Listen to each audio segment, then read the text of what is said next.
Hey, what's up, y'all? How you doing? What's going on? What's going on? Y'all know it is Mizzle Talks right now. How y'all doing? Happy Sunday. Welcome Facebook world. Welcome YouTube world. Hey, I'm back. Y'all know it is always a good time to join myself with y'all on the Sundays. I look forward to my lives with y'all because this is what I get the more interaction from y'all and everything, and I enjoy it very much. So much love to all of y'all. So what's going on? Waiting for people to come in, all that stuff. It's relaxing. Y'all know I got my red cup and I am with it today. I don't have my drink because usually I'd be drinking juice and soda and stuff like that. I got my little Ciroc peach and some orange juice and cranberry, so I'm ready. Yes, y'all, I am ready. So I'm little today. So it's gonna be a fun little live. Sure. Let me see. Bear with me, y'all. So when people come in, I already promote it, share it. So people come in. Please, on your way in, please hit the like button. Subscribe if you haven't. Subscribe to my channel. My name on the channel is Mr. 14 right here. Hey, CM, what's up? Yes, make sure when you come in, like the video, react on Facebook and everything, all that stuff, comment. I do appreciate the comments and everything. And I do like that people are enjoying my lives because I do get a lot of views on my live more than I get in my pre-recorded videos. And that's saying something. So maybe they're telling me that people like my lives more than I do videos. Even though I got to make money both ways. I can't just do one. But I do appreciate that. And always, y'all know, I always humble myself because, we all start small somewhere and then we build ourselves up. So I appreciate that. Let me share my video more on the real talk real quick, y'all, before I start. So how y'all Sunday doing? Hope y'all enjoying yourself. Let's see. Share. So we got a couple things to discuss today. Wait, hold up, y'all. I'm still sharing things out.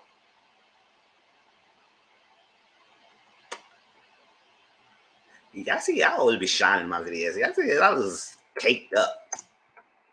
I invested in my body that I done up. That's always, right? Sure. Yes. So how you doing, CM? How you?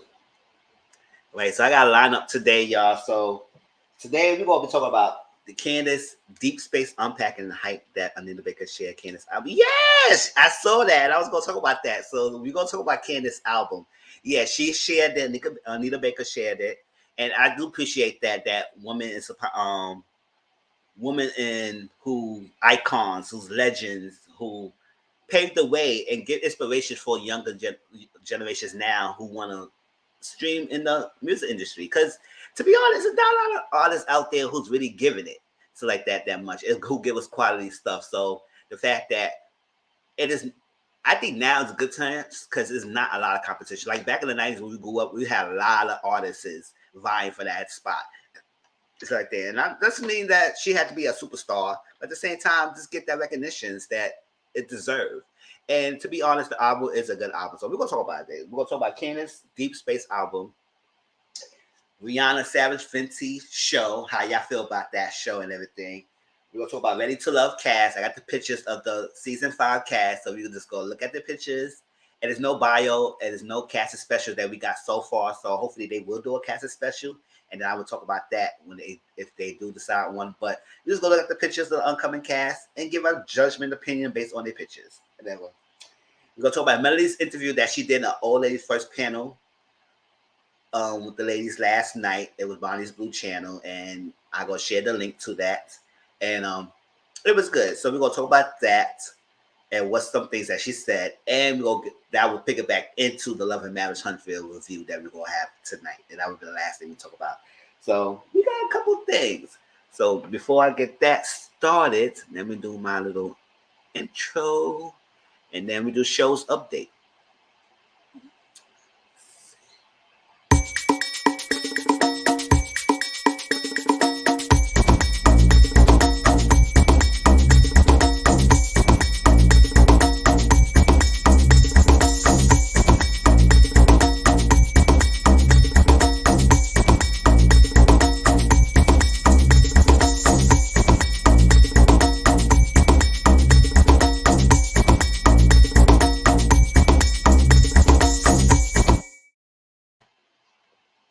Yes, it is a mess. The Love and Marriage Huntsman, it is a mess. So, and y'all know I haven't been talking about it lately in my channel. So we're gonna talk about everything that happened to the last couple episodes, episode 8 to 11, and that could be everything full of details. It's just only a key parts that I'm gonna jump into and talk about. So we're gonna get in discussion, and we're gonna have a discussion about these things because, baby, Love and Marriage Huntsman could be their own little separate review and stuff like that because it's a hot mess, all that stuff.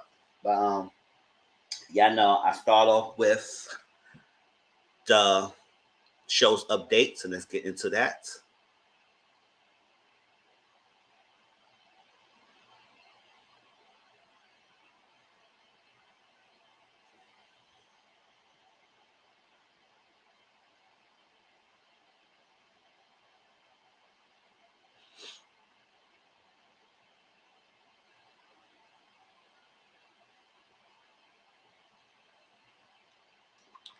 Okay.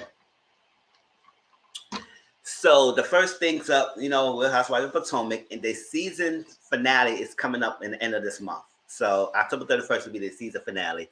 So we'll see how that goes. I mean, like I said, I haven't been talking about Potomac lately because I said I'm not talking about it anymore. I'm just gonna watch it, and then y'all see me tweet about it or Instagram post on it. Then that's the most I would do about it. But if they do reunion looks, I would do the reunion look update on our channel on our live. We talk about their looks and that's about it. I mean, I'm tired of it. It's not fun anymore and everything. But the last recent episode, people said it was a good episode because not just only that, the shadiness, the production, and all that stuff. They went all out. So, and I saw some clips of it, and I said, okay, yeah, that was funny, all that stuff. So, but then again, people always gotta say something. So that's why sometimes I don't read the post like that. I just skim through it. I said, okay, whatever. But tonight is a new episode, so get into it and we'll see what they give. Beverly Hills Wednesdays, the same old drama, the same old thing. Erica said she broke and everything. So yeah, whatever. You're not broke, cause you got money. You on the show, so you not broke. So, and you're not the victim at all. So all that crying or so that you giving, I was like, girl. The victims are the people who need their money. That's the victim. So you coming on this TV saying you ugly, all that stuff that we gotta be so far sorry for you. I have no sorries to give. So whatever. Salt Lake City. I was gonna talk about that today, but I decided not to talk about it. It's not because I didn't enjoy it. It's that I gotta watch it, and then maybe next week I give my feedback on the episodes, the season so far. Because I saw a clip of the new girl and Lisa. And I said, Lisa, girl, this is the second time somebody came to you about your business. So if you're going to get offended about somebody coming to you about your unprofessionalism in your business, then that's something that you got to deal with your own in this situation. Because that new girl, and I like her because she checked Lisa, but at the same time, she's like, listen, I'm not trying to down you, girl, but at the same time, they put your name in the freaking, hey, Renee, what's up, boo? How you doing? They put your name in the freaking the text thread. They use part of this. So if your name was part of it that you tell the people to back out of your business, to back out, then that's on you, girl. Should I get offended about it and all that stuff? And then she's mentioned that how Meredith, are you sure Meredith is your friend? I said, what's going on, Lisa Meredith? Because that was cool. They were Ace Boo Coons last season, so it's something that new girl trying to tell us. Sure, I want to know.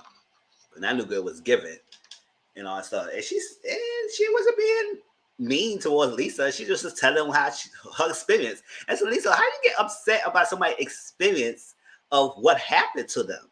It's like, girl, at the end of the day, if your name is attached to something, then you had to deal with it, whether you indirectly involved in it or not. It's like, okay, I hear what you said. I get a bound of it, and I'll make sure this doesn't happen again in the future endeavors if he's how to go with me. That's all you got to say. But you get all offensive and say, I don't know how I'm involved with me. Your name was part of it. And now it was involved with you or not, then you got to check the people who put your name in the business. So, yeah, so at least it is given. So I got to watch it and all that stuff. But that's the clip I saw. And I was like, oh, yeah, that new girl, she's going to be in it. She's good. P Valley is premiering in next year on Stars. So we looking forward to that. Everybody's back on the cast, so we'll see how they gives. Life at the Lockup, to be honest, I haven't been watching it. I have been recording them. So I have been watching it, and it's like whatever. So I get into it when I get into it. So we eat TV, but yes. At the point of it, it's like I'm sick and tired of some of these people. That's how it's like why I'm not so invested into jumping into watching Lock It the Lock Up. How many times I'm gonna hear this Duckface Lacey and Shane and John, that whole triangle situation. Duckface Lacey always gotta find a chance, the way to get back to John. I said, girl, just deal with John. I mean, at the end of the day, Shane did what he did, or whatever, all that stuff. And if he didn't do what he did, you also hell bent and all that stuff like that going on. I think y'all went too fast. Y'all should have just slowed down. And that's it. You got the baby already. So at the end of the day, whatever. I think Shane, you move so fast with this girl. Because Duckface Lacey, she can't be trusted at all. And I'm gonna stay by what I said. Let Shane and John. I said, shut up. And I don't want to deal with no Sean and his freaking inability to not understand that these freaking inmates is going to use him. We got all these children. Man, I was hoping People would start this fall season. I was hoping too it would start this season. I was like looking forward to, because it was supposed to be ending. It was supposed to be starting this month. It was supposed to be in October, but they pushed it back. So it's like we gotta wait. So Life at the Lock Up, I have been watching, and the Deontay and that Nicole. I'm tired of seeing. I don't want to see that. We know how she using him. I just don't like that at all. And he just a sucker for love. But we know they're not together now, but still, it's sad the fact we got to see the season, how it plays out. Oh, the thing back and forth with this guy. And I said, Deontay, you is not a bad looking guy. And you don't need to deal with an inmate. Stop dealing with the white bimbos. Like, deal with somebody else. Like, whatever. But other than that, I'm just sick and tired of that. And I don't want to see the John and Christiana. I don't want to see them in the screen. Brittany Marcelino, that's the only people I would probably tolerate the scene on my TV screen right now. But other than that, whatever about them too. Love Hip Hop Miami. Y'all notice I took down Atlanta because Atlanta had the season finale this past week. So I had to catch up on it because I recorded them. I didn't watch it lately. So Love and Hip Hop Miami is still going on, and I gotta catch up on that as well. It's just that I just need to be in the mood to be watching Love and Hip Hop like that. But it is. Same thing as Married at First Sight Houston, season 13. I'm catch up on reviews, but watching the season myself, I haven't been watching lately. So it is what it is, but I catch up on it. Favorite Fiance season 2 is on own. I still will catch up on that as well. It's really good. I haven't been really reviewing that because I just wanted to enjoy it and was just watching myself. Love Married Huntsville. We will talk about that today on this live. So y'all better get ready with your comments and stuff because we will talk about that. And meanwhile, I'm going to share the link of the Old Lady First panel where they did the interview with Melody Holt last night. So if y'all didn't see, y'all get to see some of the questions they asked. And they asked some questions that we want to know. So if she answered it, she just answered it. That's all. But she was good. I think she freed up with the energy. She did. I like how they gave her chance to speak their piece and went on with it and not trying to hammer and not badger her and all that stuff like that. And let Melody speak her piece. And I like that. So, hey, Auntie Mama, what's up? Hey. All right. So, all the Queen's Men on BET. I watched up to episode 7, so I gotta finish the last 3 episodes. But it's given. It's good. It's not bad to me. I enjoy it. It's like that. I don't know how I'm gonna do. Maybe after I finish episode 10, I'll probably do an overall review of All the Queen's Men on my channel. Don't know when, but I will do it. And I hope y'all join. By the time people will have seen it already. All right, Ready to Love season 5 on OWN. It premieres October 15th. That's in 2 weeks, y'all. And it will premiere a 2-hour episode. So y'all know I will review Ready to Love on a weekly basis. Maybe I will and probably do it like before my lives on Sundays and talk about it a little bit and see how y'all feel about that, if y'all want that to happen. So maybe I'll do that. That means everybody, because everybody can talk about Ready to Love. I mean, that ratchetness, crazy show. and everything. There's 20 new people join the thing. It's gonna be DC this year. And today in my live, we will see the 20 people who's gonna be on the show. So we will show their pictures. It's no biography, but it will be pictures of the cast. So we can give our first impressions, what they look like, and based on our own experience, what do we think these people are gonna be? Like, if you think they're gonna be a player, they gonna think they're gonna be a diva, they gonna be that person's gonna be the softie, whatever. Based on our first impressions, based on the pictures, we're gonna see who they are. Season speaking of that, let me share the trailer of the recent Ready to Love season 5.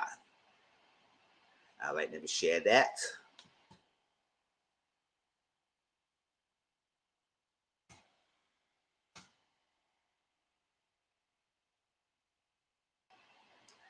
All right, let me see what else going on. All right, Insecure season 5 is on HBO Max. It's the final season. It's premiering on October 24th. Y'all know Issa Rae, she does that, and y'all know I have been reviewing Insecure since it started and everything, so it won't stop because the episode's only 30 minutes, and I can talk about it. The views have been up and down and everything, but I enjoy it. So I want to give what it gives and finish out the season with the last season. So yeah, we'll give reviews on that. Whether it's a live version or pre-recorded or both and everything, we'll see how that goes. Because, like I said, my live, I get more views on that than my pre-recorded. But it is what it is. But let me share the trailer of that. Y'all know I was spoiled, y'all, so I'll be getting the stuff together. And I promise. So, share the trailer of Insecure. It's the final season. How y'all feel about it being the final season? It's like they give us every time a new season, they give us like a year wait, a year plus to wait for the new season. And they only give us freaking like 8 to 10 episodes. And it's like so quick. And I think she said she did mention why she didn't make the show like an hour. Because I guess, yeah. I think she mentioned that why the episode is only 30 minutes, because she said it's like a short thing, and I think that's sometimes like the HBO trying to give them. So like that's in making it work. So hopefully this is the last season. They give us more episodes to tie in all the things. Because when this is the final season, you got to tie in all the storylines. So when it's known what the journey about Molly going to be, Kelly and Tiffany, how their friendship will be. Because you know they took friendship with a little rocky a little bit. We'll see. Lawrence, their journey with Issa and how that going to be, and all the other tie-ins about Nathan and about all the other people that Issa was involved with, and if they're gonna be out the picture, it's gonna be anything. If they do come back in the picture, how you gonna smooth that out? Molly and Issa friendship, how that gonna comes about, because you know their friendship was rocky since last season. And hey, Brittany, what's up, boo? How you doing? And that's that. So it's some storylines I want to know, like Tiffany and Kelly, even though they haven't been like the main cast, they've been part of it. So I just want to see if they storylines can tie up, but like if their friendship gonna be men themselves, and they're gonna get back as being best friends and all that stuff, and or we gonna tie in their storylines. So it's a lot. If Molly ever gonna be happy, or she'll ever find a man that she really wants, because you know Molly's kind of picky herself. So um that's that. And Issa, you know, Issa is up and down with her career. Like she was working in that nonprofit organization. She quit that. She was doing the events, and that was successful. And she will continue doing the events and the block party and stuff. And what's her life gonna be after that? After she had that one big successful event, what's gonna happen after that and stuff? So I want to see how all that goes. And the only thing sucks the thing about doing this review for this season finale is that you may forget everything that happened. Like I still remember, but it's like, okay, it's been a year plus since we get to last season. So it's like, you got to go back and try to refresh your mind and memory about what happened. But I think I remember stuff like that. So it is what it is. If y'all didn't see it, it's my Insecure. Go to my playlist and watch and catch up on it. If y'all don't want to watch the episode, you want to catch up on the reviews. Our Kinds of People. I did a recent Our Kinds of People review, and to be honest, I ain't even getting that much reviews on it. So I'm gonna repost my thing on that, and hopefully y'all share it out, let people know about my review and everything, because it was kind of like a bummer that I didn't get much reviews on it, but the episode was good, so I'll share my review. Hey everybody, missing y'all. This really be my highlight of my week. Oh, thank you, Brittany. I so appreciate that. You always come through. So I appreciate that. It's like that. It's like that. So I share y'all my Eyes Kind of People review. It was a good episode. Episode 2 was good, y'all. So maybe next week I will talk about episode 3, since I don't know how I might do pre-recorded, since people really not gonna go watch it. It's been a rough few days for me. Oh, okay, everything's all good. Hope everything's good with you. Because I know sometimes I know those days. We all get out of days. Look, I didn't even into my life that much, and I almost finished my drink. All right, about to there we go. Queen season 1 is on ABC. It's on October 19th, so it's gonna be regular primetime television, just like Our Kinds of People. So you don't need cable for it. And they did a trailer, and I didn't post the link of it yet, so maybe next week I will do that.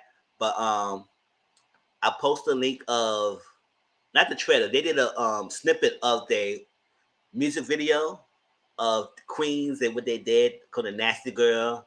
I guess it's called Nasty B, whatever the video is called. But they did a snippet of it, and then all the verses flow. But at Brandy, her verse killed it. Like, she did a great job. Her and Tori, I think they had the best verses to me. They flow was so natural, so great. And I was like, all right, Brandy, I know you flow like that, girl. You killed that stuff at the end. But that's that.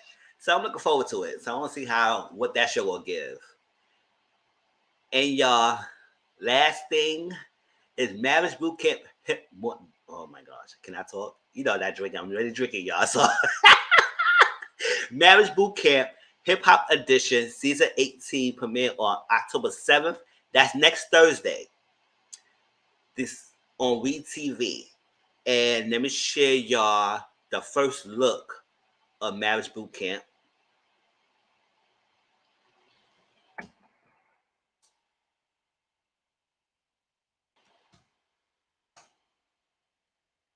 Because y'all follow me on Instagram and Twitter. I posted it. I posted a comment of that the Marriage Boot Camp is airing next week, and I'm already rolling my eyes of Amber and Miles' storyline, because I don't know. I think people say they do it for the check, which I kind of believe so, because it's crazy. It's been years, and those of us who watch Love and Hip Hop, y'all know when he did announce his bisexuality to Amber, and how he came out to her on national television, how the hell she acted. Y'all remember that? Oh no, I can't believe it. Oh, no. All down the street. Y'all know how she acted. Y'all know how she did. All the dramatics. And y'all was not even in a relationship at that time. So I don't know what the hell you was doing all that running down the street like you were freaking, like, come on now. I'm planning on taking a mental health week for more. I'm gotta push through for my daddy and my baby girl, but yeah, it's not. Oh, okay. I'm ready for NBC. Okay, Brittany, praise to you. And I appreciate that. We put a smile on your face. I appreciate that. Some more YouTubers out there would love to hear that. All right. Yes, it's always great to have the mental health. It's always great. Here come my co-host, y'all, Tracy. Hey. Hey. What's going on? Filling out financial aid for the boys. So, just stress. College stuff. Yes, I know. Remember that. Remember those days. My nerves. She knew that boy was gay. Yeah, like he's bisexual. Like he told you on national television, and you acted a fool on that television. You rolled around the glass, on the sidewalk, all over the place. So the fact you get on Marriage Boot Camp, and try to say like, oh, the sexuality is a question, and he told me he not gay no more. No, he's bisexual. He still always gonna be the part of the community. So stop it. Okay. Oh wait a minute. So Yeah. in her defense, right? Mhm. If somebody tells you on national, somebody who you've been sleeping with on national TV Yes. tells you something, she took it better than I would because I'd have been in Mhm. jail. It'd have been nuck if you buck. We'd have been fighting. Like, wait, what? How dare you tell me on national TV? You could have told me this in private. Like, you could have gave me the heads up, I do the understand that. forewarning. But at Like that that time, to when me they were in a was relationship, they was not like in a relationship at that time. they weren't in a relationship. They were still, but they were still like messing around. Okay. You know, so that's where it becomes like, but you couldn't tell me though. So you just, oh, okay, nuck if you buck, we boxing. I don't know. I don't know what you thought. We're boxing. I do But understand. okay. I do understand that So she's the way, but she so stayed with him. that part. But now this one, oh, this was 100% a money grab. Like Mhm. this is a money grab. Like Love and Hip Hop, I felt like, you know how you could like, oh, maybe he's just metrosexual. I don't know. You can justify lots of things in your mind when Uh-huh. you love somebody, right? So in Yeah. your mind, you can be like, oh no, it's not that because I love him. It's okay because I love him. So that had to be a hard pill to swallow on national TV I know. in front of the world. Like, This is how you reacted, girl. She walked down the sidewalk in the grass, everything. I said, girl. again, she's still better than me because if it was me, it'd have been nuck if you, baby. We'd have been fighting. There would have been no level of any production. Just solely, you could have told me this at home in private. You, like, I mean, that's true. you could have told me this at home in private. Yeah. What's in the fudge? Oh, my kids pick 'Cause up you and everything. I said, oh, okay, yeah, bro. I'm like, girl. I'm not gonna lie, because he had her looking crazy. He did. He definitely did. He had her looking crazy. He had her looking crazy on national TV. Like, Oh my god! And her reaction didn't do any better because I was laughing. I remember that episode. I was laughing the hell off with that. oh, we were all laughing. We were all in tears. She went out the. Everybody was looking. What the hell is this bitch doing? Oh my god! Not laying on the sidewalk, honey. What are you doing? Like That's you were doing the most. And now But she's Maps Boot Camp saying, "Oh, so yeah. that episode Love Hip, I feel like she got her bubble burst and boom boom boom pow. I believed that because again she took the reaction very different than I would have, right? But this one right here, 100% a money grab. Yeah. Well, that's not saying that to everybody. When you are in love with someone, everybody around you normally tells you, girl, Yeah. what are you doing? We all, and you don't see it because you got those rose-colored glasses on. You're living in this fantasy world of you're so happy that you don't see it until it smacks you in the face. And for her, it smacked her down and rolled around on the concrete. Yeah. I mean, Yes. so that one, I was like, okay, that's probably real because I would have went the opposite direction. But okay, fine, girl. You broke down cool. This right here, 100% a money grab. 100% a money grab. Yes. Because I said, 100%. Don't try to act like his sexuality is all in the question. I say you already know.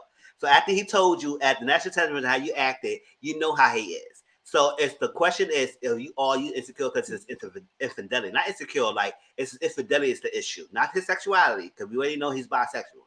So infidelity is the issue. So if he has been cheating on behind your back, and you stay with him not because of whatever. So don't say, oh, we need to figure out. And now he's telling you, oh, he's not gay no more. I said, if that's a lie, he's telling you good, don't even believe that lie. Because at the end of the day, you can't take out the bisexuality. But he's not gay. But he's not gay. He's bisexual. He just told y'all that. He's not gay. Because gay means I only like men. We only sausage fight. He said, baby, I'm an equal opportunity player. Oh, man, I that's like them all. Like, like it all. So if he's doing you, he want to be with you right now. So if he's still cheating behind your back, then infidelity is the issue. So it's not yeah, the sexuality, girl. it's not sexuality. So I was watching Married at First Sight, UK. No, Yeah. Australia. I was watching Married at First Australia, and they had a gentleman on there who is bisexual. He was like, my last relationship was with a man. He was like, but I have an attraction to women. I want to have children. I want to have a family. He was like, but I love whoever loves me, and I'm really open to, and I'm not so stuck on this is that and the third. Mm-hmm. And so to me, I was like, okay, I can understand someone saying, if you love me, I'll love you. Great. Yeah. But this one right here just feels like I'm broke. And they willing to give us 100,000, which is 50,000 a piece, to come up here and show. Girl, I didn't know you since high school. Come on. Let me tell you something. Young. Like, Mizzle, if I've known you since high school, I'm gonna tell you right now, we'll go on national TV and we'll be in a relationship. I can use $50,000 right now. I can pay it off too, sure. Like, is that what this is? Because that's what it's giving. It's giving, baby, I need a check. You need a check? Because I need a check. Well, because nobody check up at them for years. Exactly. But it's definitely screaming, I need a check, you need a check. Okay, Wonder Twin powers activate. Form of straight couple. Woo! Well, I know you lying, but I mean, listen, you like it, I love it. I ain't mad at you at all whatsoever. I couldn't do it. After you had me rolling around in the concrete, I couldn't do it. Roll out of concrete, everything. I said that was one of the iconic moments in Love and Hip Hop history. I'm like, girl.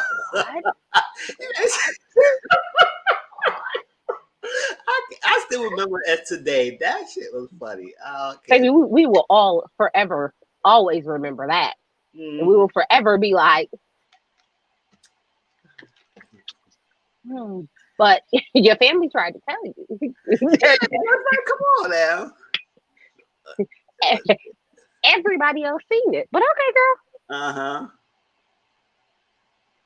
Oh, the Brandon B. Yeah, I remember Brandon B. Max, don't do it. When you threw that wig, and she was like, "No, Max,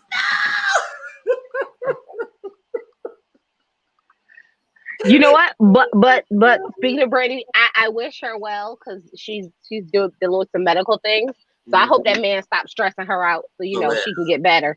Because he is a whole him and Ray J are the same level of terrible husband. Like they are the same level of terrible spouse. Like king trash. Terrible spouses. Oh, well, y'all. He left her. Yes.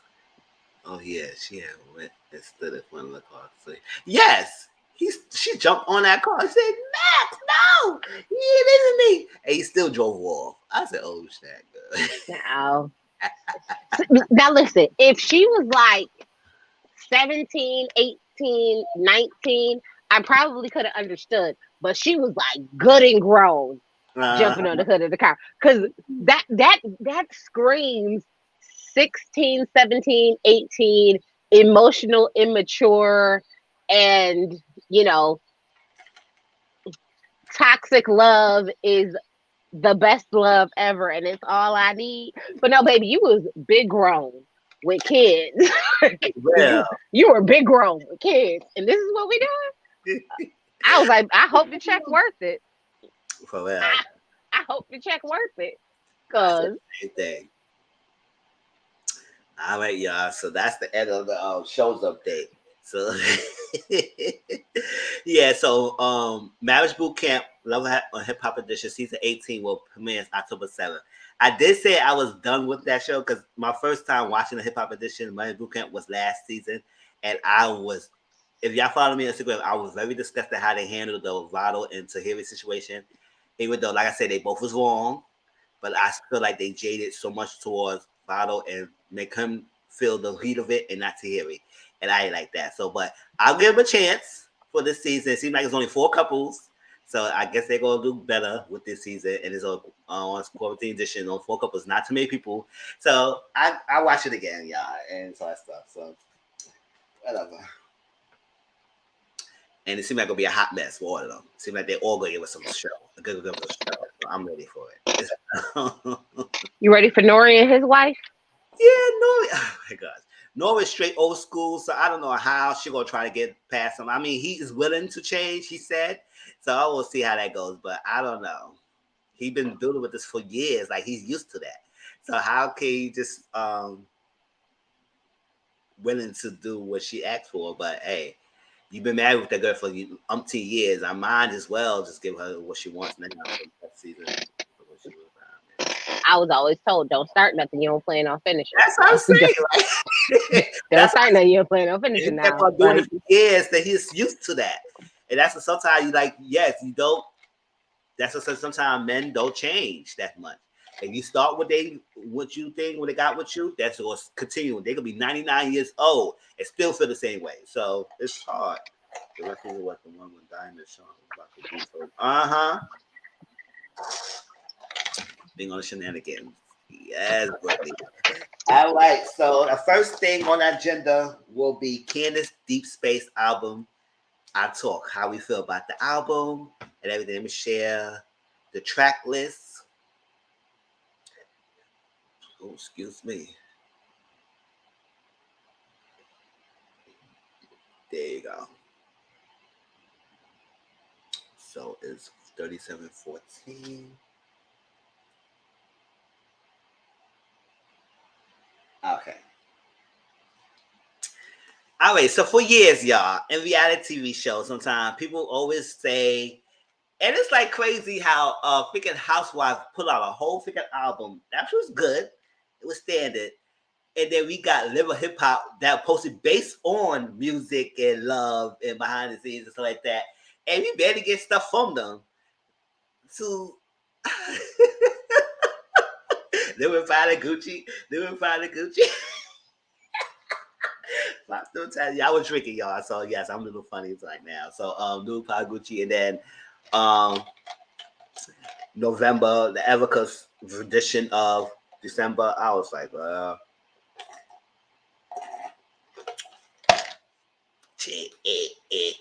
and you know, Mama Jones, everybody with the music and stuff like that. We barely get stuff like that. So the fact that we got somebody who actually was serious about saying they go do music and put out an album that was standard. It's like I said, it wasn't deep, but it was good. But it's not like a skippable song like album that I say, all right, I don't like this song, whatever. I can listen to the album straight and just continue about my business, probably clean up my house and just listen to it, let it play, everything. It's one of those albums that is a good album. And I say it was really good that she's their first album like that. It was kind of R&B. Oh, what happened to Tracy? I did not realize that she's kind of it. It's true, y'all. Sometimes no one will be great. It was good. I enjoyed it. I appreciate that she was serious about enough to give us something solid. It was very R&B influence in the album. And the songs are straightforward. You understand it? It's straightforward. It's not long, so it's not like you waiting. It's not like a one song is like 5 minutes or 5 to 7 minutes. Most of the songs like 2.5, 2 minutes and a half. Some is 3 minutes, something like that. So it's not a long, straightforward album. And I also do appreciate that. Yes, and I do appreciate that she put some clips on the season into it, like that. Good night, and all that stuff like that in her album, and then some of the stuff that people were saying about her and everything. And I mean, she did put an argument about her and Chris on the album. I guess he didn't man mind about that. I mean, that's part of the album. It's like the flow of it, but the album itself was good. Hope y'all see the names. Let me enlarge it a little bit more.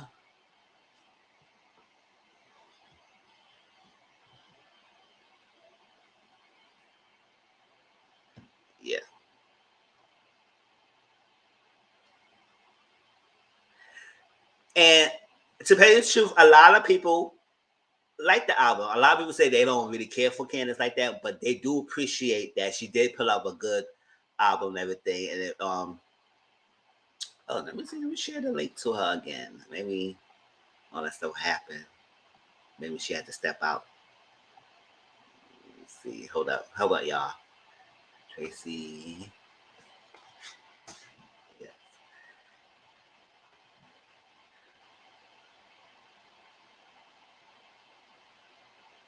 Yeah, a lot of people do appreciate that she put out a good, solid album. Like I said, straightforward. A lot of the songs was good.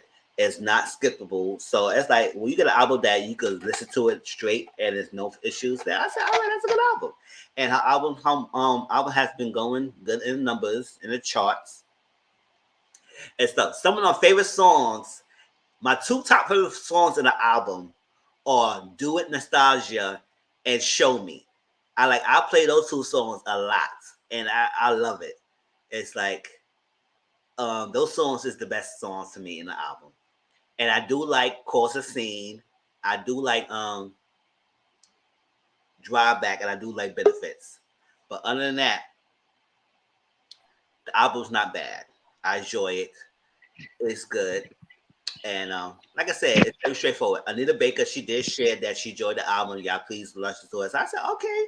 Some people who paying homage to people who's joining the industry and trying to build careers like that. I don't know if she's gonna be a full blown music career, but she did something really solid. So what's some of the songs y'all had enjoyed and how y'all feel about the album itself? Like I said, my top songs I like Cold Scene, I like Show Me, Do It and Show Me is my top two songs, and I do like Benefits and Drive Back is good. But the whole album itself has been great. And so Tracy, what's your thoughts of the album? I don't like Candiace, and I like the album. So I mean, there we go. I like Show Me. I actually like Show Me is my favorite. Yes.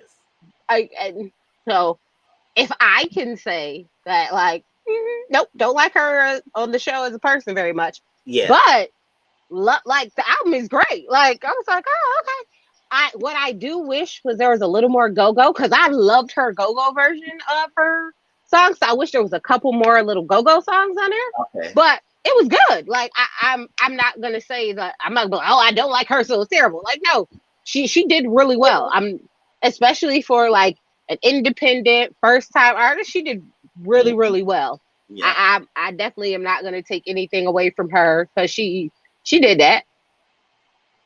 Yes, she definitely is. She definitely is. So the first song was "Let Them Talk." It was an intro. It was about a homage of what different people saying about Candiace, and how she's too much, how she talked too much, how she this is that, all that stuff. So she was like, "Oh, okay, whatever. I'm sick of it, everything." And next part of it was Cause a Scene. Cause a Scene basically was somebody trying to holler at her, all that stuff like that. She not cheap, all that stuff, and she was causing a scene, trying to dress me and all that stuff like that. It is what it is. So it was just straightforward. I like that song. It was like, okay, I got to cause a scene over here, whatever. You trying to come at me with this thing, and I'm not cheap, all that stuff. And that was like, cause you the yang yang of the song. Not yang yang. Hands in the Air. It was about, okay, it's like that.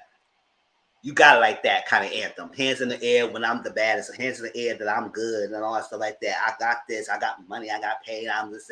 Hands in the air is kind of like that kind of anthem. It's like, all right, I got this and I'm good.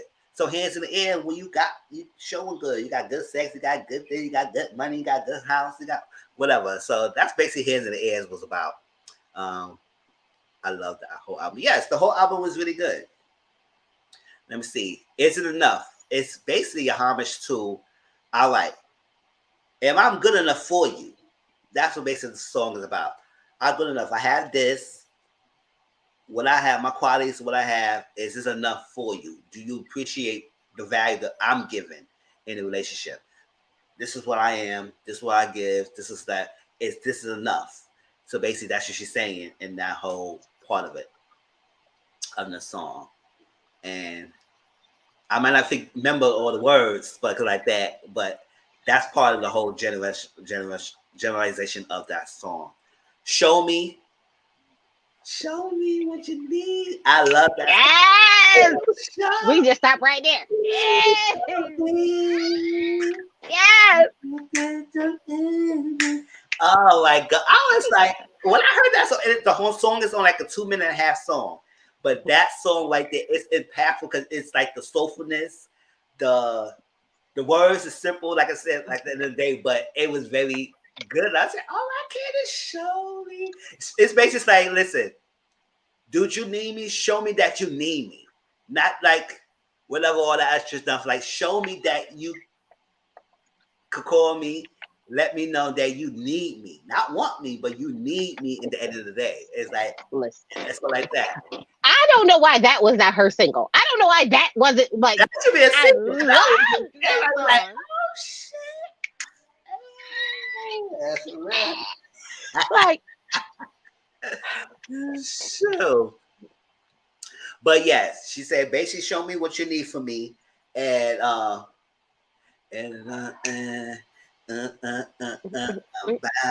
you. Mm, mm, mm, mm. That's how she sing it. I don't think you're ready. Tell me what you know I'm supposed to be. Yeah, that song. I like. Listen, that song go on replay a lot of times. So I love that song. Next was what was that? Lewd behavior interlude. That's basically what she was talking about. She had a situation that she was messed up with a F-boy situation, and also like that, telling a story about someone that she messed with in the past. It was an F-boy, the typical F-boy behavior. They don't tell you the truth. They string you along. They make a good deed and all that stuff like that, and that's what it was. So it leads into situationship and benefits. That how she was in a situationship that she was messing with someone and never knew the truth. And then she find out, asking questions, all that stuff, whatever. And I said, okay, then you put me in this, and I didn't even know this in the beginning. You just string me along. You could have just told me, and I could just let me decide, but you didn't. So I was in a situation when I wasn't even there, all that stuff. So that's what it was about. Benefits, I know. Most people now these days, I'm sorry, that a lot of people want the relationship aspects, but don't want to be in a relationship. Say, oh, I want someone I can spend my time with all the time. I want somebody to only exclusively have sex with me. I want somebody I could talk to. I want somebody I could cuddle to every night, all that stuff. But I don't want to be in a relationship. I said, that's what a relationship is. So it's like, number one, you don't want to be in a relationship, but you can't explain all the quality of what a relationship is supposed to be. So I take offense to that statement, number one, because I was like that for a good long time after I got my divorce. I was like, let me tell you what we're not gonna do. So right after my divorce, I was like, yep, nope, nope. Oh, you want a title? Okay, I gotta go because I just need everything else. I just don't need to hear no mess. So, but I clearly grew out of that because you need some time to like heal and grow. So to me, the only time that works is like when you're getting out of something and you need that, like self-reflection time to heal, right? But you want another warm body right there. Like it's a transitional period. Don't judge us. Don't get me wrong. Don't look at me wrong. But I'll say if I won't put that effort, I'll say at the point I'll say I'll do one person. So if that's gonna be, that's gonna be. We're gonna be into that. It's like it's just gonna be monogamous. Then it's gonna be the relationship then. But then again, some people don't want that title, and they say, but they want the benefits of the relationship aspect. So that's what benefits is about. So, Do It Nostalgia is my also top favorite because I love that song. Dun, dun. No, did I mix it up? No, that's what it was. Dun, dun, dun. And I was like, all right. And I said that even that beat itself is like, oh, okay. Do you know what her album gives me? It Wow. gives me like old school 90s R&B vibes. Yes. Is that's like the mindset that it puts you in? Like had she come out like in the 90s, like she would have been right on trend with all the other like R&B singers that was coming out around that time, you know, like the Brandy's, the Monica's, like it was right in that realm of R&B, a little bop to it, a little Yeah, thing. Like, you know, it was like right there. I was like, oh shit, for I real. didn't know you had it in you. For real. That's what I'm saying. I was like, oh yeah, it did give that 90 vibes. So I said that's why a lot of us was so drawn to it and grown to it because it's like draw to it. That's what I'm saying. Because Hmm. it gives that vibe and that's what forever that we missing now. It's like that. So it's like that's forever that gave us the best kind of music. Yes, not saying that the 60s and 70s and 80s did not give us good great music because they have, but the 90s was the ever. So like that. And that's what I grew up in. So it's like so that's that, and I enjoy it. Listen, my son just walked in and saw and t-shirt and got excited. He said, "Yes, that's it." Ah, thank you. Yes, Rebel. Yes, yes, the Rebel. Yes, yeah, me and son is like here. We here, y'all. We not here, but we here. All right. Love notes.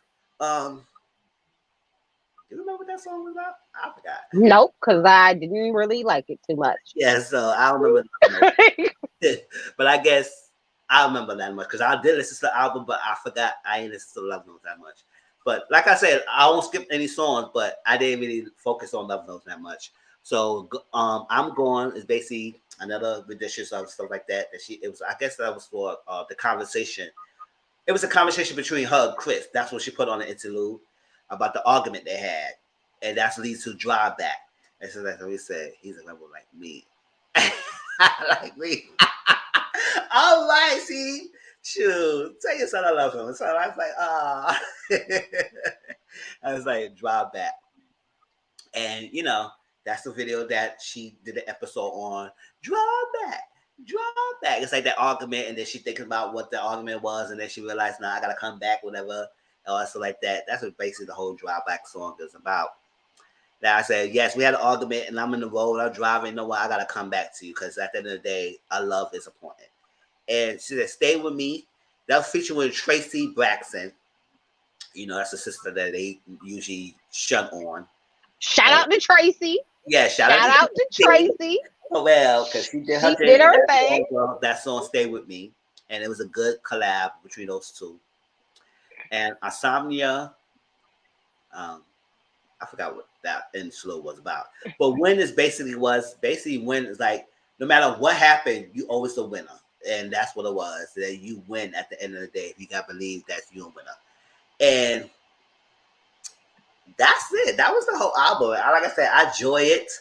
Like I said, some celebrities are promoting her album and trying to tell people to listen to it because it's really good. It's good in numbers right now. So, like I said, yes, like I said, Candiace is the person that people can love or hate her. Like I do like Candiace, but at the end of the day, it's a reality TV show, so people not always go like you. But at the same time, she did put out a good album, and it's appreciative that you gotta listen to it.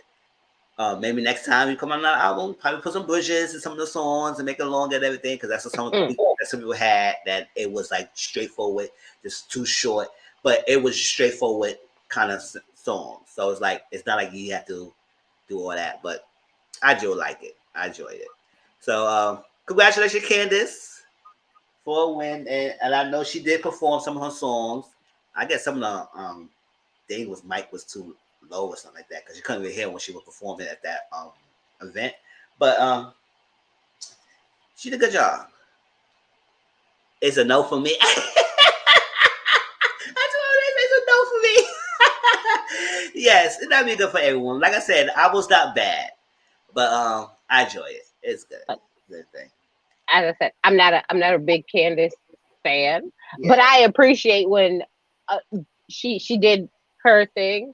There were definitely some songs I could have did without, Yeah, but there continue. were some songs I was like, oh shit, okay, girl, okay, and I wasn't mad at. So I could definitely say, if you're in the mood for a 90s R&B bop or something to put you back in that mindset, you could throw a couple of her songs in a little mix and it'll just blend right in with like, that kind of little genre. So that's how I do it. I just added a couple of her songs to my little 90s R&B mix and she'll just get played through the rotation.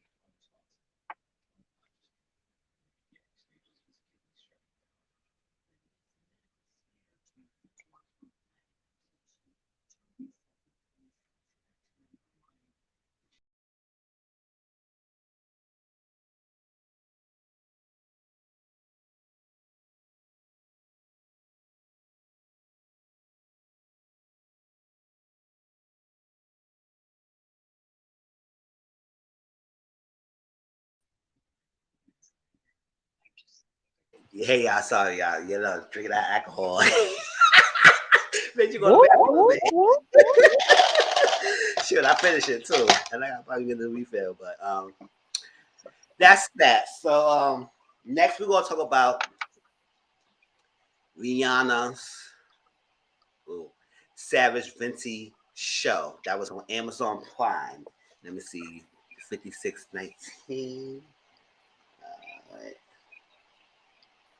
Yeah, if y'all hear me talk about numbers, putting numbers up because I do the timestamp for my videos. So people who watch it live could go straight to the section they want to listen to.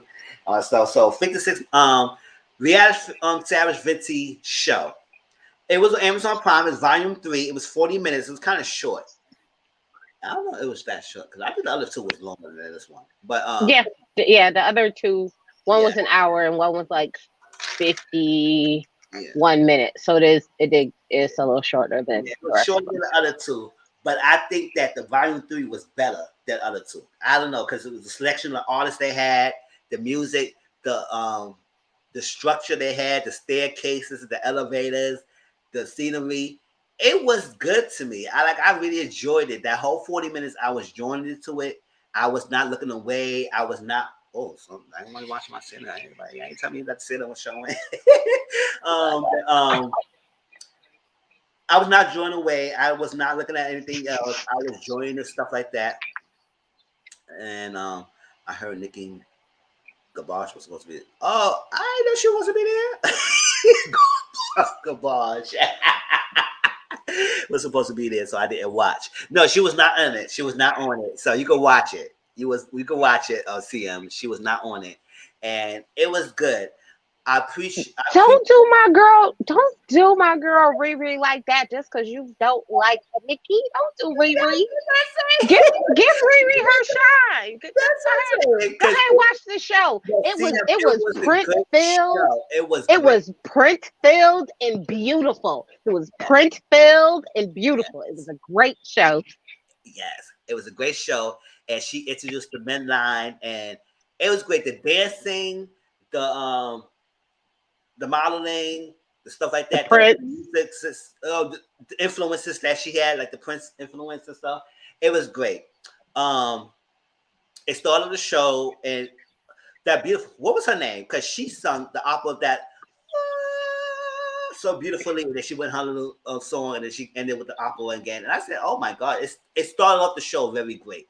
It draws into it, and I said, "Oh my God, that beautiful harmony and the voices that she gave." I love the name. I don't support folks who support the names. I need to support. So, okay. All right. So it started off with the opera, and she was given, and it was like I think it was like greenery background, and then Cindy Lauper was modeling up the steps and everything, and still look good up to this day and everything. And then she went in the elevator, and then they come on to other part, and I vested my look. Then I done up. What's her name? Because that's all I know. I forgot her artist name, but she's the one who made that famous line. I vested my look. Then I done up. And I was like, oh, okay, she the one who saw that part. Because everybody keeps saying it, and I was saying, who was the originator of that line? So Tracy knows her name. No, about to get you lined up right now. Hold on. Mm-hmm. Yeah, Performances. she did her performance, and she had like I think it was yellowish or whatever. I Yeah, watched. it was like that lime Yeah, green and yellow. It was huh. greens and yellows. And she had that, and it was good. She did a good performance, and I said okay, and everything. It was not bad. And then her part segment into Normani's song. Because when I heard the beat at the background, I said, "Oh, okay, Normani about to come on." And Normani did her thing, and I said, "Great, they gave her justice. She redeemed." Well, I don't know if she redeemed her, so I think the VMAs just played her dirty. But she did her job well. Different poses in the red background, and she did her songs, and she had the men, and she was grinding with the man and everything. I know, oh, nobody, don't go, no, I like her, and all that stuff. And she did her part. That was one of my favorites. And another of my favorite part was Janice Sullivan came on this thing, and she did her thing. And I said, "Oh, Jasmine, you better give that song. You better give her life." And she sung her part and that thing. And another thing was great. Erica Badu gave her modeling parts. And I said, Erica, you look good, girl. She look good. Erica did look amazing. Yes, yes. I said, I was oh, expecting Erica to do a little bit of sing, a little dance, a little yang yang yang, but whatever. yes, yes. Erica Badu, she gave her little modeling and she did great. And one of my favorite, and a couple of favorite parts, like the Jasmine Sullivan part was good. I like Oh, number her name is Bia, Bia, Oh, Bia. Bia. Okay, Bia. Yeah, and the first lady who performed, her name was Jade. Jade. Okay, yes. Yeah, I because then joined. it was so Yes. it was Nas, Daddy Yankee, Bia, Jasmine Sullivan, Ricky Martin, Normani, and Jade were the performances. Oh, okay. Yes. Badu definitely gonna be definitely won't be. Oh, you like Badu? See what happened? She said definitely won't be watching. Oh my god, no! I said it was a good show. She looked at. Listen, She I just love she just Rihanna she just for. model. She just modeling. I love Rihanna for her body inclusivity, where she's like everybody feels sexy in something. So Yeah. everybody, so I appreciated that. I appreciate her having the double amputee there. So she does Yes. include everyone, all shapes, creek, colors, size, everything else. I loved it. It was so it's what it's what Victoria's Secret wishes it could do. Yes. Yeah, that's what I'm saying. She does include everyone. Big girls, skinny girls, amputee and everything. She just include everyone. And nobody was excluded from it. And Yes. And the men with their prints. She yes, definitely didn't disappoint. Yes. different sizes, and then she included the men line, and I think the men line showed out. I said, "Oh my God, you want me to do it?" All that stuff like that, and I said, "Hey, what's CM? Oh, she said Badu Victor blamed little girl. Oh, I said, when was this CM? Lord, not Badu. Send me the link, please. Yes, that's what I say. I don't know what she's like. I don't blame men for looking. These little girls shouldn't have on those skirts. A breakfast club. Oh, it's breakfast. Okay, I ain't see that. I had this black link, link, but yeah, she did good. And then that Busta Rhymes like segment she had, and it was the Ah. songs, and then the men was dancing. I said, "Oh my gosh!" I said, "Don't you make the girl jump, jump, jump!" I was hyping that part. I said, "All right, they was doing good." And I think one of my other top favorite songs was that what's that Spanish? Daddy Yankee, that was his name, or something like that. He Yep. performed, and the girls was giving. They was like, I was that whole dance segment. I understand what the word he's saying because I don't understand Spanish, but that whole performance was great because the girls was giving with the dancing, and he was performing, and they gave the energy just to match what he was saying and all stuff like that. Yep, yep. Yeah, Buster was not there and stuff, but Rihanna did pay homage to Buster with a couple of songs. It was like a medley of a lot of his songs, and they was dancing to his songs. So it's like that was good. So I said, it's something going on with Buster this year. He gonna win a big award or something this year because it's like the VMAs did homage to him and he performed, and then she gave a great homage to him. I said, it's something big gonna happen to Buster this year. So that's like, I want to know because BET Awards are coming up soon. So. Did it happen yet? No, I don't think it happened yet. But I don't think so. No, I think it. Wait, I think it might have because I seen a picture of Remy Ma in this red dress, and I think that was the BET Awards. So I don't think it aired yet, but I think the like award show actually happened. oh, okay, yeah, because I was like, on the Soul Trains. No, I think Soul Train didn't work; it's already happened. But the BET was probably didn't happen yet. But something might be big for Buster because they do a little homage to him a lot this year so far. So. And I ain't mad at him. He needs homage. He pays the way for a lot of rappers these days. Like that. I don't know if rappers could sing as fast as him as much now he is, but but that's that. And I do love that what's her Naomi? She did her thing where I see that I got a reason, and then she did her thing. And I said I love that, and that's it. Like the whole thing was good. Like it was short, but at the same time it was nice. So. Especially, I know you was giving the commentary throughout the thing while I was talking. So, what's your other thoughts about the show? Um, you know, I am a print watcher, so I enjoyed myself. It was a great show. I ordered some pieces. I ordered base and pieces. I got cursed out a bit. It was a great show. I thoroughly enjoyed myself. I mean, but for me, you can't really go wrong. Can't really go wrong with a good print. So, you know, but I supported Savage X and G like before she started doing the shows and stuff like that. So I really do think that that it's nice to see everybody all coming together, no matter what size you're on, whether you're like an extra, extra small or a 4XL, and everybody getting the same shine, which is always nice. Yes. They definitely are talking about how it's cultural appropriation because she had white people with braids. And I was like, what? Mm-hmm. Huh? You mean to tell me in the fashion show, the white people can't wear braids because, huh? I was like, I think we're now doing team too much when they are performing at a fashion show. So you wear whatever hairstyle goes Yes. with the aesthetics of the design of the people that Yeah. did it. So can we, no, okay, that's not a thing. Okay, whatever. So I do think at some point we're like, it's becoming a little too, like we're becoming a little too sensitive about certain topics. Like, no, like no, just let somebody's vision of what they want all their people to look like in their show rock out. But okay, whatever y'all say. What I can definitely say is if you haven't seen it, give it a look. It is a very interesting show. Mm-hmm. It's very entertaining. Like you said, the dancing was phenomenal. Yeah.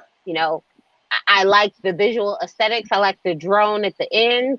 Rihanna was like, so when she had that black dress on and she was getting into the elevator, she didn't look pregnant. So because everybody was like, oh, she's pregnant, she's Yeah. pregnant. I was like, she doesn't look pregnant. But then she had on that red bustier, but she wasn't really like moving very well. So I don't know if it was the corset bustier was too tight, so she couldn't move as well, or I don't know.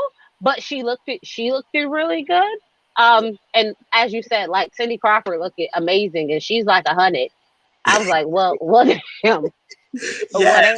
Cindy? She looked the same. Like all these years, I didn't even see her for a while, but she did look amazing. And they wait, I missed it. What were we talking about? Brittany, we talk about Rihanna Savage Brincy Volume 3 video that she did on Amazon Prime. If you got Amazon Prime, it's a good watch. It's a good watch. Like I said, you will not be disappointed unless you don't like some of the people that she had on the show. But you will not be disappointed. But it was a great short scene, and she added the men line. The men were showing out, and the girls they did their thing, and it was good. The whole architecture, the whole thing, the whole layout. It was great. I like the steps that they was having. The whole thing. It looked like a production. And I said, that's the type of thing I like to see. Like the whole thing, the whole around the steps going down and modeling down the steps and stuff like that. It was great. You know what? I will say this. That's when I feel like you can be extremely, extremely sexy and it not seem like Fredericks of Hollywood raunchies. Although some of her pieces were like, nips out, cheeks out. Yes. Almost completely nude. But it didn't feel like stripper chic either. It didn't feel like streetwalker wear. Like, I don't know how to explain it. I don't know if it was because the production of the show didn't make it seem like overly sexualized and raunchy. It was like a show. It was like a cross between like a music video and a concert. And fashion and walking and clothes, and it was just so beautifully put together that you kind of lost sight of oh, it's a lingerie line. Like, oh, because you were like, oh, and this and that, and it was really nice. I liked it. Yes, I enjoy it too. So that's that. So if y'all haven't seen it, watch it. It's on Amazon Prime. So you have it. I know most of us does have Amazon Prime. And watch it. It's really good. It's 40 minutes, so it's not as long as the first two. And but it was better because the selections, the music selection, the art and also like that, the dancing, everything was it put together really well. And Rihanna did her thing with that. So oh yes, another disclaimer. Rihanna did say that she is putting out new music soon, but it's gonna be different than we used to. I said, Rihanna, you always been a pop star, so I was like, rockish pop star. So what different gonna be? You gonna do straight R&B or something like that, or country? What is different music you try to experiment it? Because it's still gonna be pop influence. So it's like, but she said she is doing music and it's gonna be different than we used to hearing. So I said, okay, all right. I don't know how to be nervous or excited about it. So, and I said, girl, you always been a pop star, so I don't know what other different you gonna do about it. Um, but hey, so we'll get new music from Rihanna soon. Rihanna, that's her name. Are you looking forward to it? Because I'm looking forward to it. I said, girl, you been giving out album every year at the year, like Call of Duty. And then you stop all of a sudden. So it was like, girl, what's going on? I mean, does this mean her man gonna be all over the album? Is this gonna be like a Jay-Z and Beyonce, like a Carter project? Is that what this is gonna be? Is it gonna be like a like? Is that what it's gonna be? Because I was so confused. I was like, Rihanna has done like house music. She's done pop. She's definitely done with the Caribbean feel to it. uh-huh. So, girl, where are you going? Like, That's where like, are where you are we going going with next? I was this? like, is this about to be like, oh, power couple? We both in music, so we gonna make an album together. Is that what we about to get? I don't know how I feel about this, Rihanna. Like, but Real. okay, girl. Okay, girl. I'm gonna let you look. Whatever you do, I'm just gonna. I'm gonna stand beside you. Go ahead, girl. Do For you? I real. guess. For real. All right, y'all. So anything else in Sarah Brinty, put it down in the comment section because we're gonna move on to the next section. Was ready to love. All right, let me share the cast. They didn't do the cast special yet. So maybe I was thinking they might be do it probably this week if they also go do one. If not, then we'll have to wait till the episode, which is airs. It airs on October 15th on a Friday. It's gonna be a 2-hour premiere. So let me share the people. But and they put season 4. It's season 5, y'all. It's season 5, not season 4. But bear with me. Let me be right back. I don't know. I said, damn. See, I shouldn't drink the alcohol because now I gotta go to the bathroom a lot. Oh, shit. Keep drinking, because I had you print watching. Keep drinking. Oh, yeah. All right, y'all. So I'll be right back. All right. So this is some of the couple of men. So y'all can just discuss about those so far.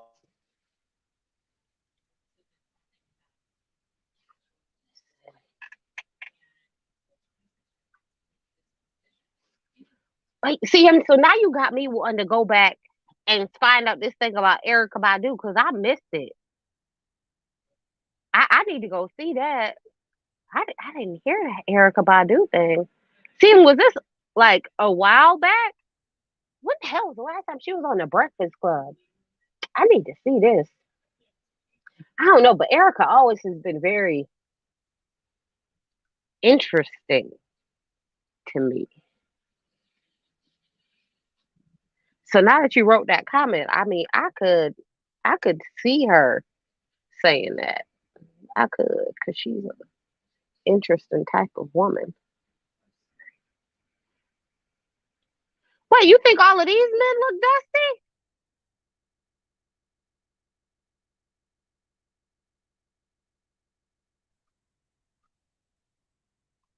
I'm back. Let's see. I'll just shut down. Oh, they look dusty. Oh, we won't get into it, y'all. Let me see. They look dusty. Me either, Trace. I gotta see this. It was like 3 years ago when they were talking about Bill Cosby. Is what she made. Bill Cosby. Oh, don't talk. Auntie Mama gonna talk about R. Kelly thing and then that Bill Cosby comment about how I started to talk tonight because I said Bill Cosby just shut the hell up. But whatever. We'll talk about that in her channel. Okay, so let me ask this question: Who in their right mind think that Bill Cosby old decrepit self is on social media? That man about 100 years old. That man ain't on nobody's social media. I don't know who. Listen, I don't know who is writing his social media posts for them, but whatever pedo is in there writing them posts, that apparently somebody need to investigate whoever that is, because Bill Cosby and my mama about the same age, and my mama is not on nobody's social media. So I need to know who is writing these posts for him, and they need to be investigated, because I bet you they was trapped up in there somewhere too. Well, that's what I'll say. Even here, Tracy, because I was like, who the hell? I said, Dick Cosby, don't. You got out of technicality, so you better sit down and drink your coffee and listen to the news and just live your life. Because if it wasn't for that technicality, you would still be in jail. So don't even try to act like, boy, and we know R. Kelly been doing this for years, and now he just got his due justice, and everybody, okay, whatever. They need to get the people who was helping him too back in jail. Exactly. We will say that for Auntie Momo channel, because that's what we'll discuss that. But yes, Bill Cosby needs to shut up. Sit down. All right, y'all. So the OWN TV dating series returned with new season set in DC this fall. The nation's capital is going to be part of the center of this Ready to Love. OWN popular dating series Ready to Love is returning for the 5th season this fall. After setting up singles in Houston and Atlanta, the show is heading to Washington, D.C., where 20 single black men and women will try their hand at finding the one as the world watches from the couches of the home. I know I will. The new season will debut Friday, October 15th at 8 p.m. Eastern / Pacific. Who 2 back-to-back 1-hour episodes, and the first look trailer shows the big night is definitely one you don't want to miss. Ahead of the debut, we round up the men and women starring in the season, so you can place your bets on who is ready to love or whose love connection might fizzle out sooner rather than later. Scroll through to meet the full cast after you check out the trailer below. I'll post the link of the trailer so y'all can check out the trailer, and then we just go straight into the cast members. All right. And keep in mind, all the cast members are 30 plus years old. There's nobody in their 20s in this season so far. So I was like, okay, all right, go with the grown. Phil, 37 years old, marketing consultant. All right, I can't make it any bigger than that, so it's gonna be just like that. What y'all think about Phil? I don't know. Phil just look. Phil look like the deacon at my church, and that's not in a good way. Look like, I don't know. It look like he could be one of the guys that people, one of the guys that the ladies gonna feel like he's too nice, just like they did to the other guys. So I don't know if he gonna be that type of person. But I think based on the trailer, I think I saw him a lot. So I don't know if he's gonna be one of those guys that is a smooth talker or too nice type of person and everything. And he just hid behind the smile. And that's that. Y'all first look on Phil. You said Tracy said look like a deacon on church. Yeah, the deacon at my church. And not in a good way either. Mm-hmm. Not in a good way. Because all the deacons at my church is in like they 50s. Well, try to get his groove back. Yeah, he's definitely giving. He give that vibe. So we'll see how that goes. Like I said, they might do a casting special. Hoping they do. So because it would be great to get a casting special so we get the background of their characters like they did last season. But we'll see if they go give us one. Next is Courtney, 30 years old. She's a business consultant. Courtney looks familiar. Look like she been on TV or something like that. I don't know. It does. I love her hair. Yes. Courtney, business consultant. What y'all think about Courtney? She look familiar. I don't know. She look familiar, but she's not. Hey, JW, what's up? How you doing? Courtney like she about to turn up. That sounds like a shotgun turn up girl, right? She do. Courtney look like she about to turn up. Courtney look like she 2 shots away from getting on the table and cutting the whole fool. But I'm here for it. Well, like I said, yeah, Courtney looks like she gonna be that girl who will give the guys one for their money. Like I'm that B, I'm good. I like to have fun. All this seriousness, yeah, I'm doing too much. Just doing too much. I like to have a good time, and that's it. And how old is Courtney? 30 years old. I think she's the youngest of the Oh cast. yeah. I think she's Oh the youngest. yeah. 30. And she's a business consultant. Well, what you saying? Somebody say something. What was that? Well, she's a commercial. I don't know. She looked familiar. Like her face looked familiar. And a lot of people who I was watching, some of the cast members, they said that she looked familiar. So I don't know if we all seen her before or whatever. But that's that. That's Courtney. Courtney, business consultant. She's 30. I think she's the youngest one of the cast. I think so because I didn't look at anybody else's age. But everybody's 30 or plus. There's nobody in their 20s. All right. Let's check the next person, y'all. Tyrone, 44, cyber security professional. Oh hell no. Not no cyber security professional, no. Tyrone looks like he playing Tyler Perry movies. No, sir. Mizzle, when you were scrolling up and it just gave his eyes and his eyebrows, I was like, oh, it looked like he be peeking in people's windows. No, sir. No, we're not doing Tyrone. sir. No, we're not doing You Tyrone. look crazy behind the eyes, sir. For real. And they say he's a cyber security professional. And listen, those people who you know who he reminds me of in the face, right? Y'all don't come for me, right? Remember that guy Kenya Moore was dating, the one that was crazy and kicked in her windows and was acting a fool? Oh my gosh, yes. He gives me him in the face. Like they could be cousins or something. I don't know. All I know is he gives me him in the face, which lets me know this joker about to be bat crazy. Well, and cybersecurity, I said, good boy, you know personal information. Like you can hack into something. I can't deal with that. And he looks like a mashup of Marceau and Bobby Lashley. I'm dead. That's what I'm saying. It's like, and rest in peace to Maya Mercado. Yeah, I know we found the recent news about her, so like that. You know, usually I don't talk about deep stuff and stuff like that. Rest in peace. But we found out the maintenance guy was with her apartment unannounced, and also like that had access to her apartment. And I said, this is type of stuff we need to worry about. People who got access to our personal information, who go watch things, all that stuff. Cybersecurity. Come on, boy. I said no. So I'm not. I shouldn't be judging them based on profession, but we had to sometimes. Because people could do too much with their power. You know what? No, So here's my question, right? How long has he been doing cybersecurity? Because sometimes people come on here and I feel like they ain't really got no job. So if he really got a job, I mean that's saying something. I appreciate him for actually having a job. So sometimes they come on this show and I feel like, you know, they remind me a lot of Tommy, like for Martin, because they ain't really got no job. Like, they ain't really got no job. But shout out to my man for having a job. Like, but yeah, be careful with type of guys like that who got that type of information. Oh my gosh, I like Aaliyah, 37 hair salon owner. I said, oh no, Aaliyah. Aaliyah. I know you lying. Oh my God, we gonna tell y'all. You know what? Never mind. Never mind. Nope, not with that part. No, ma'am. Not with that wig part. You know what? But Sierra from Love and Hip Hop has a hair salon. She does wigs and all of that, and her wigs this season look crazy. So maybe that's the new trend. Maybe it's, if I'm a stylist, my hair just need to look decent. It don't have to look great. Cause nope.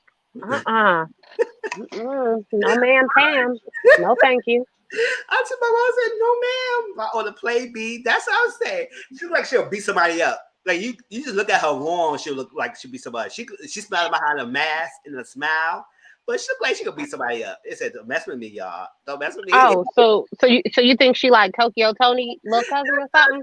Because she's giving very, I'll fight you. That's what I'm saying. I grew up on the other side of DC, the other side, the rough side. And she's almost near 40, so I was like, girl, I don't know. And I hope nobody gonna say I want to put it right there. Whatever, y'all. She like she would be somebody else. That's all I want to say. Aaliyah, I'm a small YouTuber, so you're coming for me, girl. But I said what I said. You can come for me because I fight, so I ain't got nothing to worry about, baby. Right, that's Aaliyah, like y'all. Lamont, 44. Another cybersecurity. What is up with this? No, Tommy, we got to stop that. You know what I think? But we also have to remember they're in DC, so cybersecurity makes a lot of sense for there to be a lot of cybersecurity companies in DC. So that kind of makes sense. But doesn't he kind of give you like oh my God, not Mariah, Jesus, Toya from Married to Medicine, Eugene, like him and Eugene could be cousins. Cousins.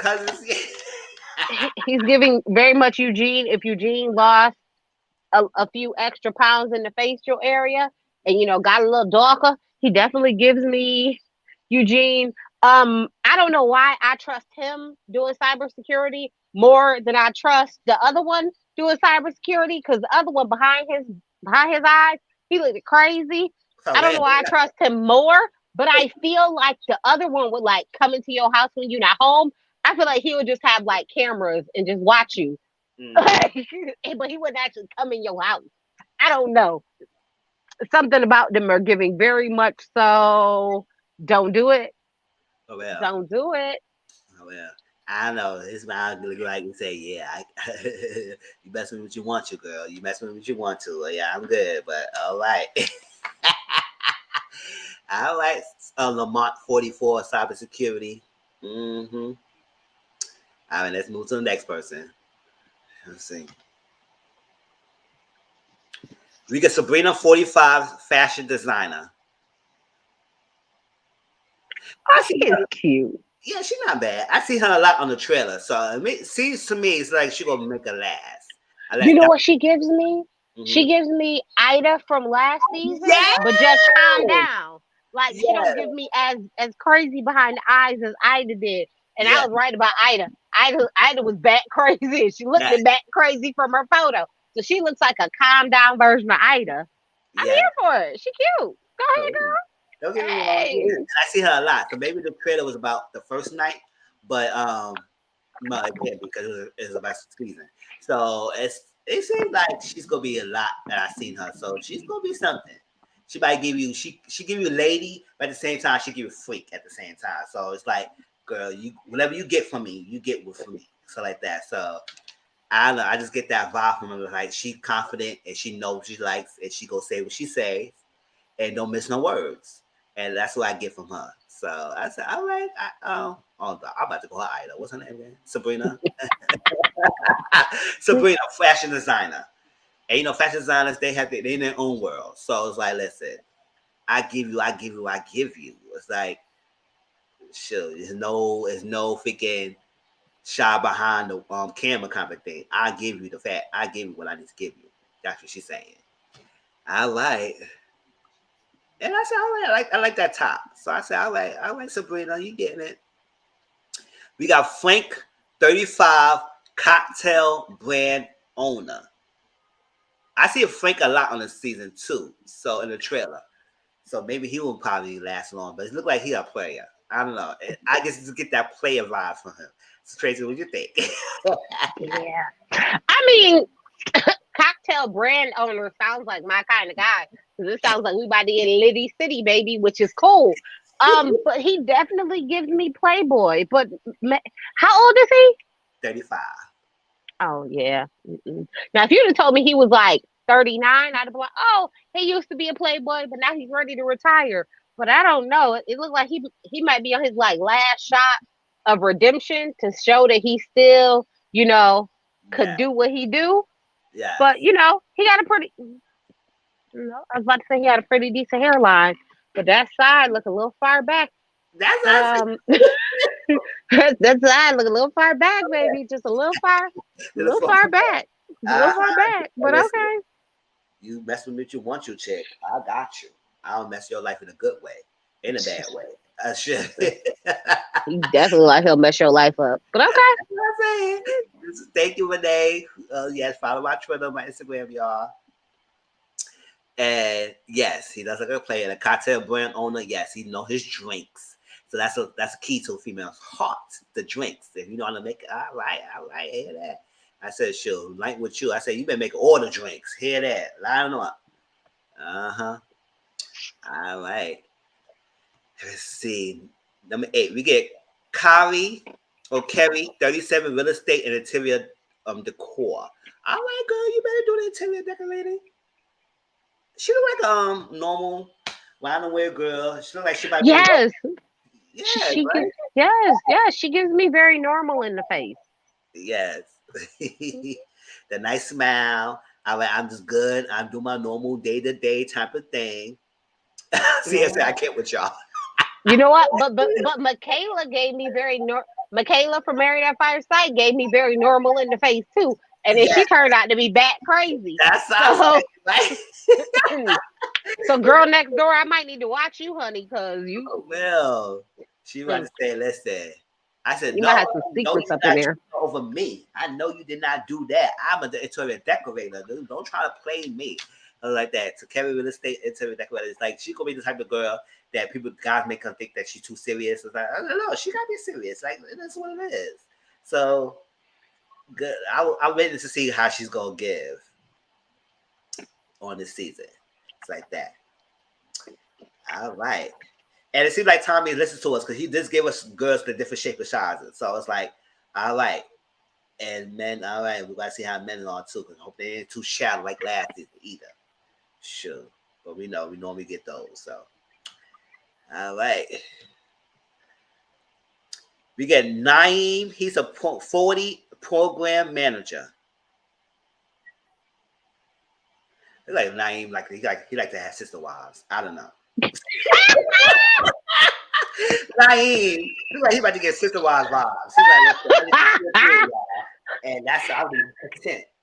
Sure. Not sister wives. Not sister wives. He's a program manager. So it's like 40 years old, Naeem. He's not a mannequin dude, but it's a lot.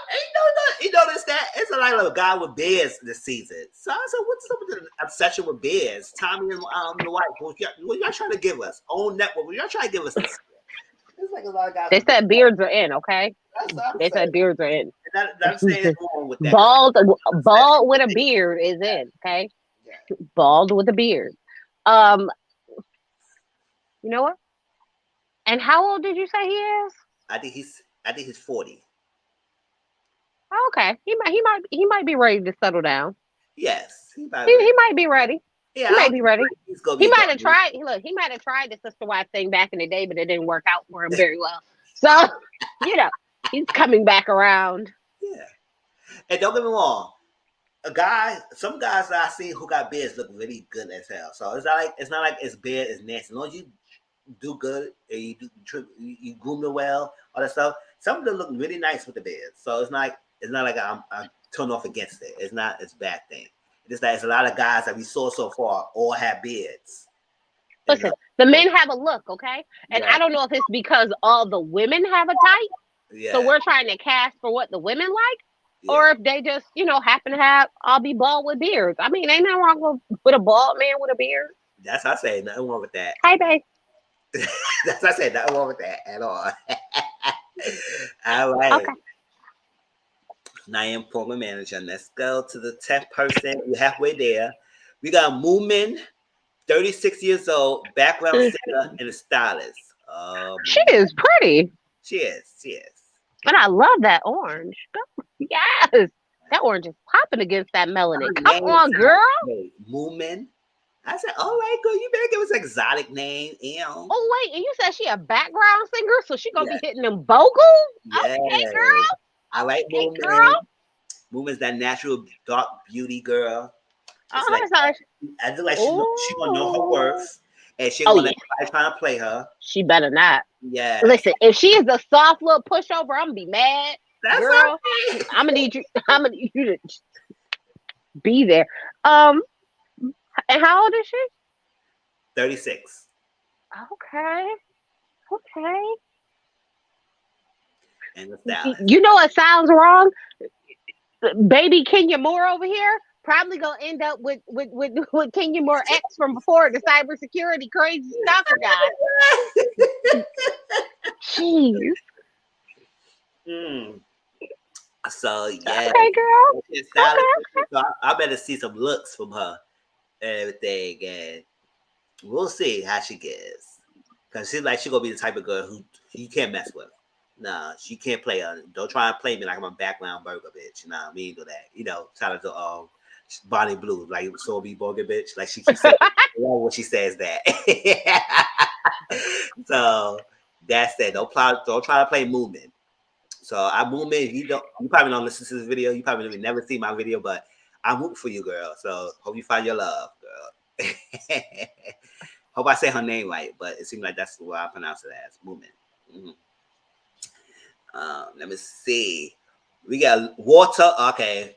You can see Next. Noah and Joey. Like Next.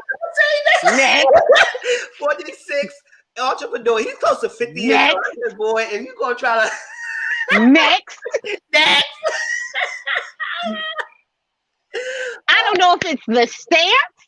I don't know if it's the stance or the cheesy smile. I don't know what it is, but something about him is screaming F boy, F man, F boy realness. F the whole him and Joel from last season scream like they will be BFFs. It's something about this whole thing that gives me, you know what? You know what? CM. I want to know what CM think about this one right here, because something about him. Think about Water. He gave us that thinking vibe right off the bat. And the trailer, I posted the trailer, y'all. He is showing a lot of the trailer. So it seems like he's going to be a lot in the center of the altercation, a lot of ladies in the center of the decisions. And he probably one of those guys who's very smooth, suave, who's very confident. And they going to love that. But at the same time, he is that player boy type of thing. Because it's ready. He was close to 50 years old. And he's on the show Ready to Love. Listen, if I find no love at the time of 50 years old, you just going to be a player. That's what it will be. Just do what you do till your day you die. That's what it is. Don't want to be a player. I don't want to be a player no more. Go somewhere, sir. Go somewhere. Yes, say he's a black Don who play horror music.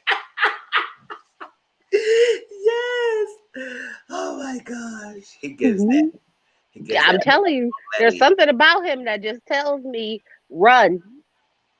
Yes. So any lady's gonna be wrapped up on his charm, just like Joey was when the Venetia played, and then on the reunion, you find out what kind of guy he is. It's like, listen, he's hopefully nobody trying to be wrapped up. He give me Carlos King little brother. He really did. Right? Like it's the stance for me that is screaming like, hey, like, oh, I'm about to ruin your life. Oh, I'm about to tear up your credit. I'm about to crash your car. No. Every man so far got a man. Like I said, there's no wrong with that. But I said, gosh, it's like half of the men, all the men so far got beards. So it's like, this must be the look that the ladies love in DC. And I said, man, I'm about to go to DC and see what's up with over there, people got over there. Because it's like, oh my gosh. Sure. But all right. Let's go to Tisha. Tissia. 33, a tech startup founder. Okay, she started her own business. All right. Okay, girl. Get that tech money. All right. Saying. All right. Okay. She's okay. She gives me spicy and I like it. It's the hand on the hip. That's like, baby, I'm ready. Yeah. For whatever you're ready for. Yeah, I'm ready for whatever you're ready for. Yeah. I say, you can't handle me or this voluptuous. She gives me, I match your energy. I'm ready for whatever you're ready for. That's what I'm saying. Sure. You want to do the deed? Let's do the deed. If you don't want to do the deed, then we can't do the deed. It's like, give me the energy and I get, like I said, match it. I love it. Startup founder. She saw her own business, so you can't run no games from her. I see that. Yeah, too funny. Thank you. Yes. So that's Tissia. Hopefully they give us a catch a special so they can tell us how to pronounce the name correctly, because I don't want to say her name wrong. Doctor 38 Deputy a Deputy Superintendent, he looked like he don't need to show teeth. He said, listen, I got you. And a Deputy Superintendent. That name sounds that title sounds, what you giving, boy? What you giving? Because I don't know. He looked like he know the ladies go fall for him. And he don't have to give much because he's just gonna be like, he didn't smile like every guy that we saw so far showed teeth and smiling. And he smiled, he's smoked, he said, I'm that ish. And I said, oh no, hope he not one of the guys that everybody at least go fall for him because he gives that energy like AJ. And I hope that's not gonna happen. he better not be lazy. Yeah. You better work for it, sir. But I can definitely pick up on what you putting down where it looked like he lazy. Like, women love me, so I'll just wait for y'all to go ahead. That's like I said, I don't have to try hard. So that's what he's giving me. He's giving me that, and then he gets a deputy superintendent. I said, okay, what you giving? Al? that's a bed. Oh yeah, see, we don't find Mizzle's man on here. I got you, okay. We found your type. We got it. Pegged them. Got it. And if they got it. So you cannot say nothing. It's like you got to get somebody who give you what you're giving. It's like, and I used to love a guy with smiles. So it's like every other guy we saw so far, they didn't give much. So him right here gives that confidence. Like, listen, whatever. I said, all right, we'll see. Hope he's not one of those. Hope he's not the other guy we saw. Walter.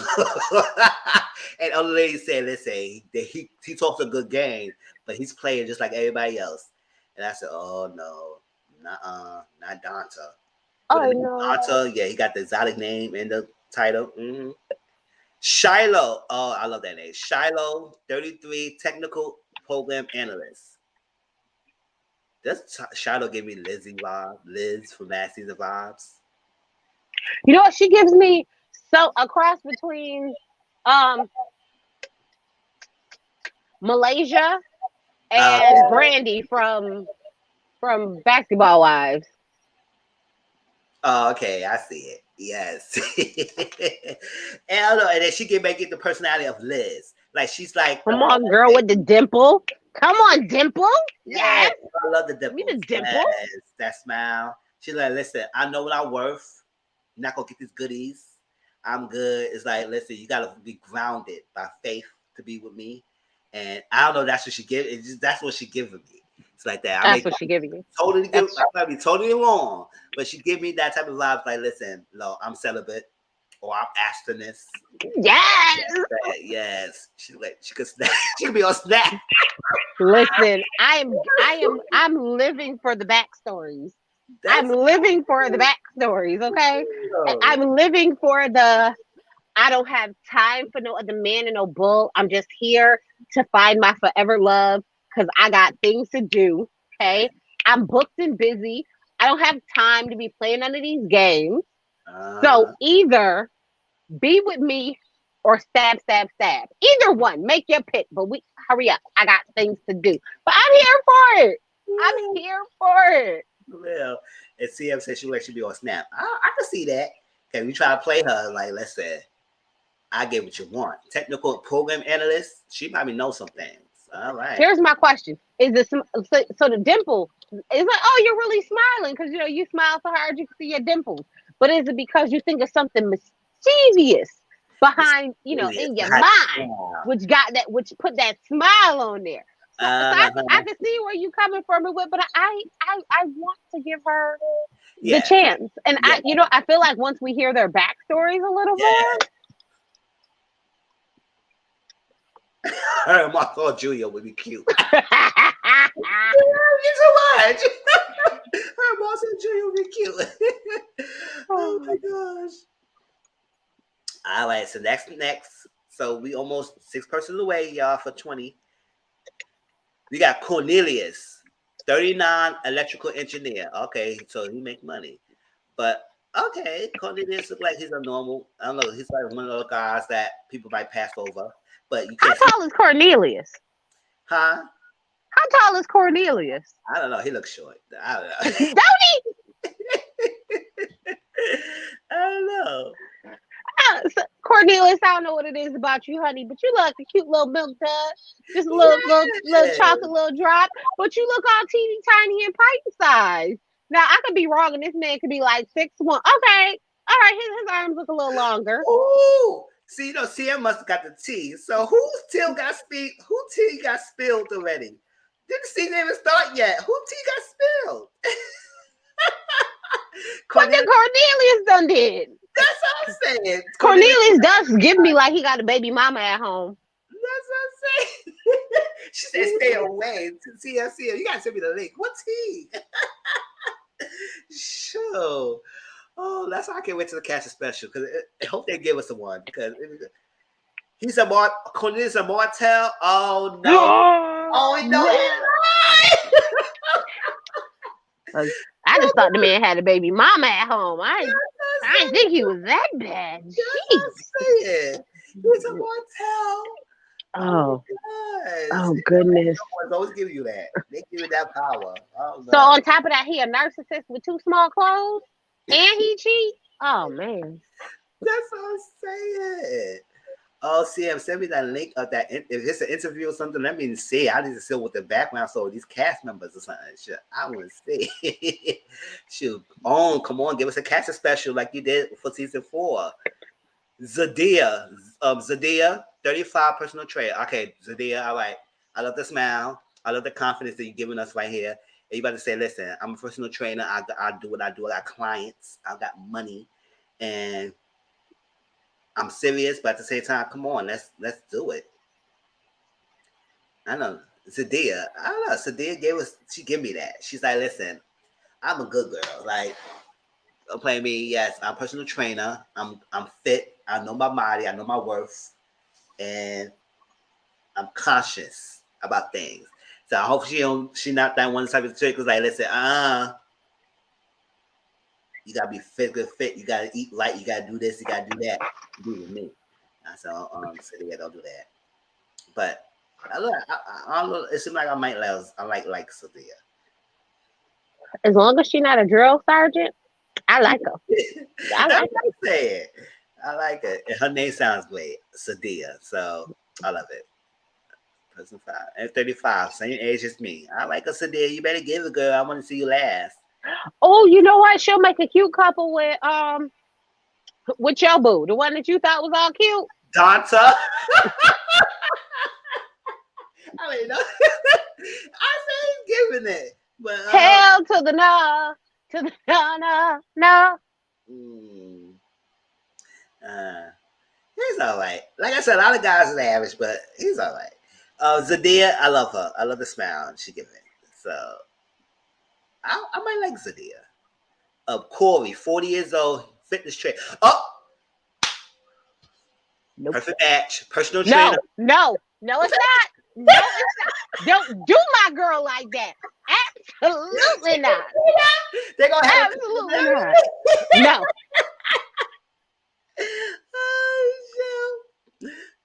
Corey, 40 years old, fitness trainer. Oh, I was wrong. It was Carrington. Oh, who's Carrington? Do we got Carrington somehow? Listen, I'm telling you right now, no. Corey is a no. Don't put him with my girl. It's like he just became a personal trainer just so he could oogle women. Absolutely not. Get that man off my screen. No. He gives me the type. Let me get behind you and spot you. Yes. You know what? Nope. Yes, see, it's a lot of C's this season. So we got Corey, we got we got a lot of Cornelius. It's oh my gosh. Fitness trainer. I don't know. He looked like I don't know. Did he look like he gave us Troy vibes? Exactly. He gave us Troy vibes. Definitely does. Sure. Get this man on somewhere. Nope. No, sir. No. I don't know. Corey. See? Corey better have a real good backstory. That's what I'm saying. Sure.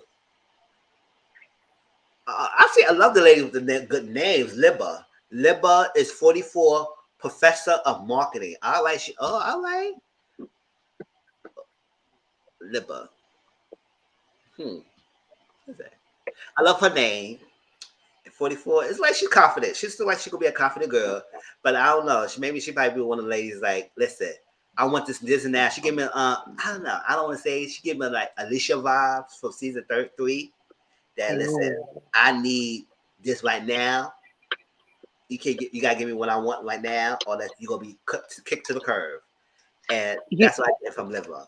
You know what my fear with her is? That her biological clock is ticking and she want kids like today. Yeah. Because she looks very young in the face. Yeah. So when it's at 44, I was like, she doesn't look 44, which is normal for, people with melanin. That's normal. Right. But I was like, I wonder if she's like, I want to get married tomorrow so I can get pregnant the next day. I hope that's not what she's gonna give us. Cause it look like she might give it. It's usually not one of the bunch will give us like, listen, I need it right now. And if you can't give me right now, then you need to get kicked to the curb, like Alicia. Okay. Look, I'm willing to get pregnant on set. On set. On set. Shoot. Line them up, y'all. Let me see what y'all giving. Shoot. Shoot. But I love that name, Libba. So I love that. Libba, Zadia, or Moomin. I said, y'all gave us some good, lovely names. Oh, Carrington, the one she was talking about. Carrington gave us Martell. Nightlife marketing. See, the title itself. I can't. No, don't give us Martell. Hope she said Carrington's the one to give us Martell. And I don't know. That nightlife, yes. Carrington. But did he look like he was Martell? I don't know. It's written all over your face. It's in his face, right? You don't have to say a word. So this is Carrington. This is the one that CM said give us Martell vibes. The tea was spilled on him. So we'll see how he is. Because no, you know what? Yes, he was shown a lot on this trailer. So yes, he probably give us that. I don't know. Oh my gosh. He's another guy with the beard. So 95% of the cast, the men got beards. So we can't go distinction with that. So we gotta go by the personalities. No distinctions. And the last person is Camille, 42 teacher. Wait, was it Movement or was it her that I seen a lot? Because they kind of look alike. But let me see. Teacher 42, Camille. I like Camille. Camille said, listen, I don't have to give much, but I'm that B. And I like that. I like that subtleness of her. About the same time, the dominance that she might give. Which is her. I gotta look at the trailer because some her movement kind of look alike. And they do. I want to see who was the one that they better not be the next freaking frat. I know that ain't going much. No, that's what I'm saying. Oh my gosh, yes. Her movement and her doesn't link up and be like the next freaking frat. Oh no, because I would turn a lot of people her in the green. Yeah, I would love her in the green. She looks beautiful in the green. Yes. Colors on our melanin tend to work very well together. What I will say is, because she is a teacher, I wonder if she's very like analytical and is willing to like give things a try, and she's willing to be really open-minded, and she's like probably like really good at listening for context clues and things like that. So maybe she'll be able to spot out the F boy Carrington real quick, Maybe she'll be able to, weed him out for us real quick. Yes, Sam said she looked like April and Brandon B. I do see April resemblance on her. I do see it. Oh. Brandon B. Oh, I see a little bit. Yes, Sam, you on the mummy. I do see April a lot at her look, at her what she look features. I do see it. I said, all right, girl. I hope she give us something. But yes, I hope her immune doesn't link up so quick and be that freaking fact, like you said. And they both beautiful chocolate women. And they gave us a lot of chocolateness of this season so far. So I said, I like y'all giving us. I like enough of that freaking chrysanthemum type of looks. They give us a lot of the chocolateness of this season. So I said, good. I like y'all. So any last, I think that's the last person. Yeah, there's 20 people. In this season, it seems like Tommy said it's the first time in Ready to Love history we could bring two sexy singles into the mix. I said, is they all singles and they all sexy? So what is he talking about? It's like I didn't get what he was saying about that. I said, who is the two people that you bringing in that was not originally in the part of the cast? That's what I think. I think he's bringing in two new sexy singles. Like they're going to eliminate people and then plot people into the cast. Oh, okay. Like a little shake up. Like a fill-in. So the two people who they're giving, they're gonna bring two new people. And hopefully they don't eliminate people so quickly because that makes it just kills the show when you eliminate people too quickly because you need to calm down with elimination. Yeah. You know what I think? I think the first night of the mixer, they should at least rate people, right? Yes. But not get rid of nobody. So you don't know, like, oh, I'm on the chopping block. Let me set my game up. Like, come on now. Give them a chance. That's what I said. And hopefully, so I hope that new singles is not somebody that we see before. We don't need nobody to repeat it. All right. So the last two things we're going to talk about is the Melanie interview that she did on Old Lady First panel and some things that I want to point out that we'll talk about.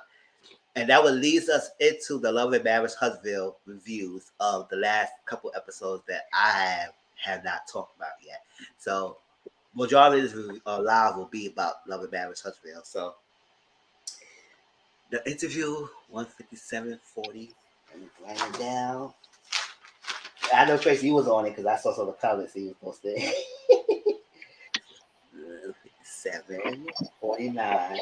After a while, we couldn't see the comments, like I said, because they said it was listed unlisted, and after a while, the comments showed up. So I said, probably later to the interview, they showed up the comments. But Melanie interview, she did with all ladies first panel, and it was good. It was interesting. They did ask questions that some of us wanted to hear. I mean, and then in Melanie fashion, she answered what she could answer, but I think sometimes she could have gave us more in her interview. Some questions. Because I feel like, okay, Melanie, you just not give us the one she want us, but she got the EP hat on, so maybe she give us the answers that she normally asks, and she gonna give us the answers that she normally answers us. But she did answer the question. They did ask the question that we normally wanted to hear about why she always defended Tiffany, why Aaron is not on the show. Do you think Marcel flirt with you? All that stuff, and a lot of questions that they asked. I said, okay, I want to hear that. And if Sladia who's seen it, I post the link up. Y'all would follow, y'all would watch it if y'all didn't watch it yet. But do y'all date? And I know Tracy was in the you watched the whole lot, so I wanted to hear your feedback of what you think about those so far. But the things that I got so far from Melody, she said that why will you ever let Ariel on the show? But she said O Network is a woman-led center network, and it is what it is. That was her answer. I said, they said, okay. And I said, oh, okay. So that's what she gonna give us. She said, listen, it's a woman network show. So if they want to, I guess if they want to give her on the show, they will give her on the show. If she's not gonna get on the show, she's not going on the show. And that's what it is, So when you take what she said that, because I was like, oh, no, you can give us a little bit more. But she said, listen, I'm not going to dance around that question. It is with an own network, and they going to give what they give. Do I believe her? I do, because despite despite how things are going now, Oprah normally isn't that dang on messy, right? Yeah. So she isn't going to be like, oh, homewrecker? Yeah, let's go ahead and put her on the network, because she also isn't trying to do like, Love and Hip Hop, you know, because that would have been very Love and Hip Hop. Like Mona would have had her on the middle of the second season. She'd have been there first shot of the second season. She'd have had her there. So could I see them being like, no, not really, because also, if Melody was to leave, then, not to be funny, the rest of the cast couldn't really hold it all by themselves. Okay. So I do think it'll be one of those weird things like that. So I could see, I believe it. Yeah. I was like, she gave it straightforward. I said, yeah, I probably understand why they probably didn't want to give her anything because they didn't want to be that much messy. But I said, all right. So I think she said she's not, she don't have too much power to say she no to her coming on, but at the same time, the network saying no, she don't want her in, she ain't gonna be in. So I said, all right, we'll see. She said I she think double. she, I Uh, think she just has the ability to suggest people, like yeah, do this person, do that person, like like put in cast suggestions because she did, of course, Destiny, and she did Tiffany. So I yeah. do think she's, she can suggest cast members. I don't think that she has the ability to be like fire Martell, although some of us would have wanted it. That's what I'm saying. you know, Yeah. because if that was the case, he'd have got to thank you for your services. But Oh yeah. I don't think that's how her power. I don't think that's how that works. Oh well. All right. And then she said she never knew Ariana Curry because they asked us a question. They asked like, did he do something like that? And she said, no, we in two different walks of life. So no, I never met that girl. We two different circles. I said, you better give that answer because I hear that. I said, no, we don't walk the same kind of wavelength. We ain't that type of chicks. I was like that. Let me see this season more.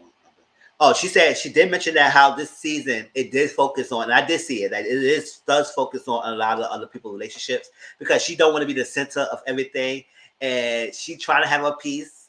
I mean, even though Melody could be petty and messy like always, and she's been like that since season one. She gave her moments, but yes, it does seem like it doesn't focus only on the host. It did focus more on the other relationships as well. So I do appreciate that, and it's not just on Melody and Martell that we haven't seen the past two seasons. It's like that. So I do appreciate that. And she did say that she did not know. I think she said she did not know Maurice before she met on Kiowa. And she did met all of them, the cast members, around 2014. So I said, okay. So it's not like she didn't know who he was before he met Kiowa. She only knew when he got married to Kiowa. And that's from there, steps from there, and that's what happened. So let me see. She did say she hang out with all of them a lot before the show. So before Love and Marriage Huntsville became what we all knew about, they was always hanging out. Because I think they mentioned that as well. They always hang out a lot before this show aired. And then when the show aired, then that's when their friendships got tested. And they haven't seen each other as much. And all that stuff happening. So, Yeah, and because they were actual yes. friends, which Yeah.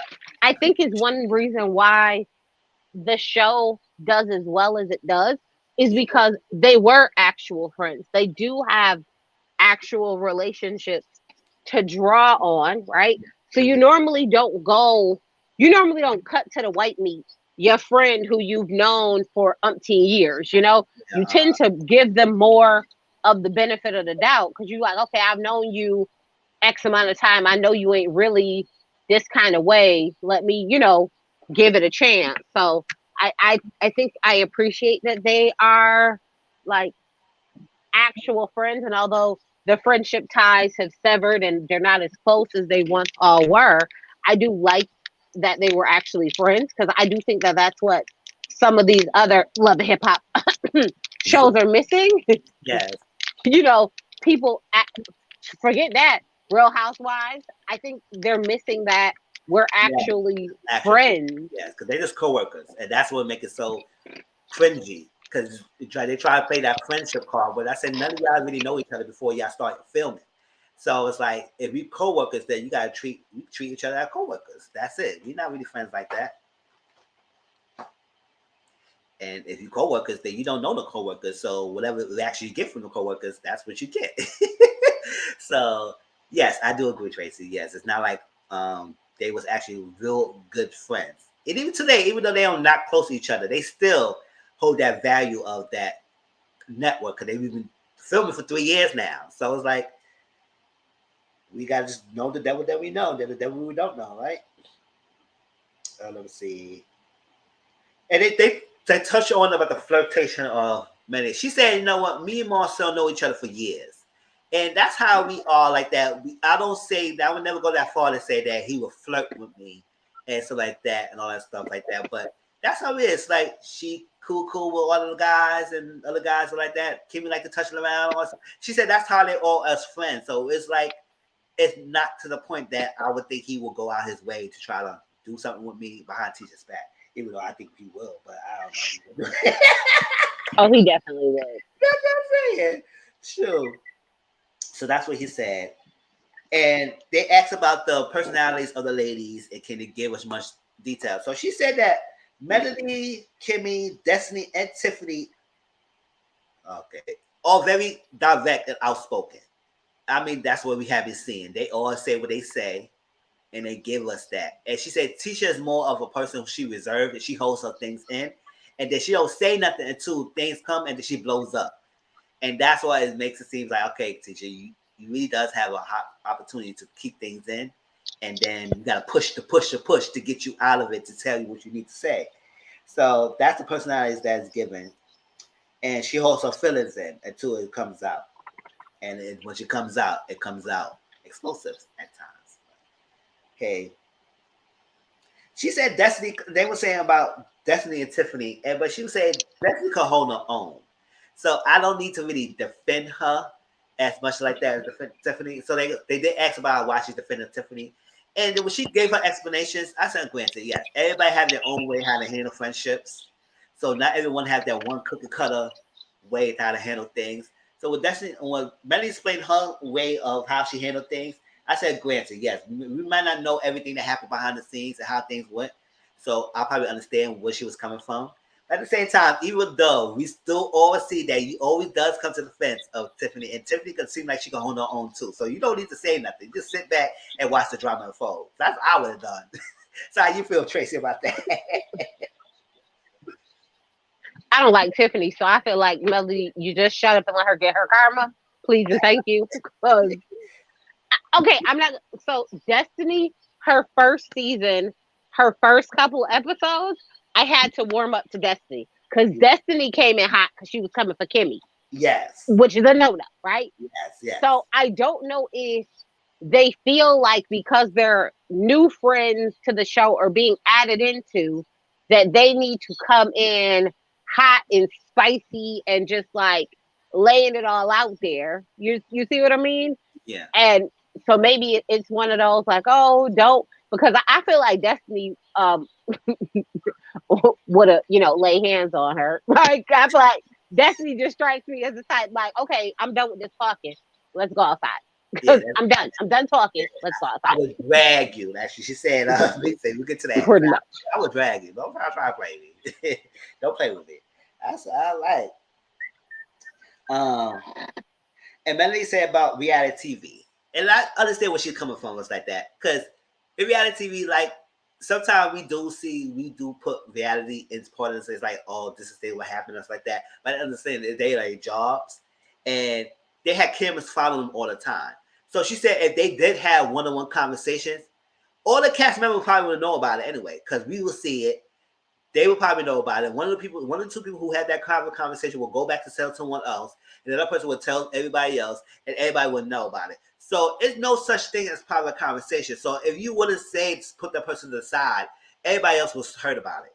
So it's like it's no privacy in the reality TV realm if we get filmed 24/7. So everybody would have knew about it. So I said, oh, you know what? Once you put it like that, I said, maybe it is true. That's why we don't see a lot of one-on-one conversation, because when a lot of one-on-one conversation comes about, it's still being brought up to the rest of the group. So it's like, how much can you have private conversations then? Because it still be brought up. So I understand where you're coming from there. And Melanie said she tried to do the season lighthearted. But even though I said, Melody, he has been a little messy in his hand and there. But yes, I do try to see that you try not to be in much in the sense of arguments until they get brought to you, everything. And I said, all right. But she did say she blew up a couple of times with Martell. But most of the season, she was calm, cool, collected. And then she said she can't have a mature conversation with Martell. Yes, we granted. A lot of us see today you can't have a conversation with Martell because one little thing, he would blow up on you, and it just started a hard argument. I said, "Oh my gosh, this guy, he cannot sit down and have a conversation without even get to that far." And then she starts screaming, and then I said, "Oh my gosh," all that stuff. But what else you guys? What you guys say up to that point? I think they're too fresh in their divorce Yes, to get to that point. yes, that's true. Yes, I agree. Because now I can talk to my ex-husband, no problem, and be like, okay, whatever. Yeah. It ain't about to be an arguing, screaming match. Where, in the very beginning, emotions are still running really high. Yeah. And for your marriage to end in the manner that it did, I could really see your emotions, those emotions there running really high, and everything would kind of feel like a dig. Everything would feel like a trigger. Everything would feel like you're coming for me. So it's a problem. So I Yes. was like, okay, I can understand. I was like, I think they're just too fresh into divorcing to be able to have like a civilized conversation. But then again, Martell is half off his rocker, so I don't know if anybody will be able to have an actual like calm, cool, collective conversation. Any woman, he tends to do fine with the men. It's the women that he It's tends to the either woman. gaslight Yes, or that's manipulate or run over or say something just ridiculous and piss them off. yeah. But Yeah, because he I doesn't can blow up definitely the see men it. like that. And every few Hmm. things he did with Marcel, but that's rarely. But other than that, he don't really blow up the men. Oh, that's like that, and that's oh my gosh. They asked about her. Do she see Miss Wanda a lot outside of filming? She said she barely see Miss Wanda. She did. Miss Wanda did come to her performances like that, and she was in the front row, act like she didn't know Melody was there. I said, "Girl, you knew Melody was there. That's who you went. You went." So you was asking everybody about, "Is Melody gonna be here?" I said, "Girl, you know she will be there." So she barely see Miss Wanda. So when Miss Wanda comes in this filming, it's like, "Okay, girl, I may not see you there. You come in with all this mess. Come on, girl, like." Keep the extra energy. I don't see you then. I ain't gonna should be see you that much now. But oh, they didn't mention about the things that Martell mentioned, and then he posted Instagram. Yeah, if y'all follow Instagram, he did post this up there about the names of the people that he claimed that she was a side check for, and Melody said, "Listen, I do not entertain or mess with anybody who's had a relationship, who is engaged. I may be dating right now, but I'm not in a position of messing with anyone." I said, "Girl, it would have been crazy if you even try to do that when you know the whole thing, how you got divorced down with this guy messing with someone who was mad, or with the lady messing with him when he was married." So no, it wasn't that stigmatization, because they would have put that on her you hard more than they would put it on him, even as a man. He the one who freaking mess up the marriage. So I would say, Marta, you just wanted to be messy. And I said, come on now. Like I said, most of the men probably would have came out forward, unless they probably do the secret people who won't say nothing. It's like that. But I always see better to do that, especially when you know the stigmatization of what everybody, the viewpoints of how this season is. Like, how you feel about that? I feel like when you have a hard time taking accountability for something, Uh, deflection is your best friend. well, Like deflection is your best friend, and yes, Sam, he is. it's definitely hard to like taking accountability for something that you did wrong is not always easy, right? But then could you imagine having to take accountability for something you did on national TV in front of all these people with the amount of criticism and the amount of, people just having their own 2 cents, their own opinions on what you did and why you did it and how you did it. And he's a narcissist. Baby, I know that Joker is like having the hardest time. But my question is, did he get his building license? Does he have a job? Like I'm I'm saying. because Melody show talked about when she got her building license, and she Yes, show talked about when she started her business, and she yes. so talked about what she did with her stuff. Did Martell ever get his building license? Because that is a question that we all would like to know. That is a burning question. Like, does this man did he get his building license yet, Tommy? Do you have a job yet, sir? Like, I say, what you doing right now? Because we see that Melody's doing what she's doing with the music and all that stuff. She's still working. What are you doing? It's like that. Sure. And try to talk. Oh, we get to that. Try to talk about her how she handled her kids, her parenting and babysitting and all that stuff. Um, she said she barely see anyone outside of filming. She said, "Listen, right now, do the filming, we had to see each other all the time. Outside of filming, I do not even talk to a lot of these people. They wait 2-3 weeks before they even hear from me. I said, no, that's right. You need your peace. Sure, it's so much. It's so much drama. It's so much going on. It's like, listen, they put me. I had to film with this guy, and he know he will give me some issues. And then every chance to get everybody trying to insinuate that we should get back together and this and that. And that was pissing me off. I said, y'all need to stop. Stop it, y'all. Come on now. But other than that, she said she barely see anyone else. And she said her and Tisha, they have a better relationship filming. But she said outside of the network, she said we don't always talk like that. So I wouldn't talk to Even either. yeah, it's true.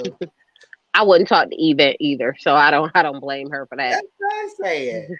So they talk about the babysitting and how Marcel insinuated about she having someone who watching her kids who don't have experience by watching 4 kids, stuff like that.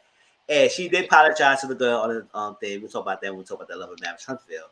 And say that's what she, I was saying, because I remember that live. And I was so appalled when he was saying, I said, girl, why are you trying to make it seem like Melanie is not fit? So I said, listen, she's a working woman. When she have her kids and her kid, when y'all have that split custody or something like that, and when the kids with you, you do with the kids with you.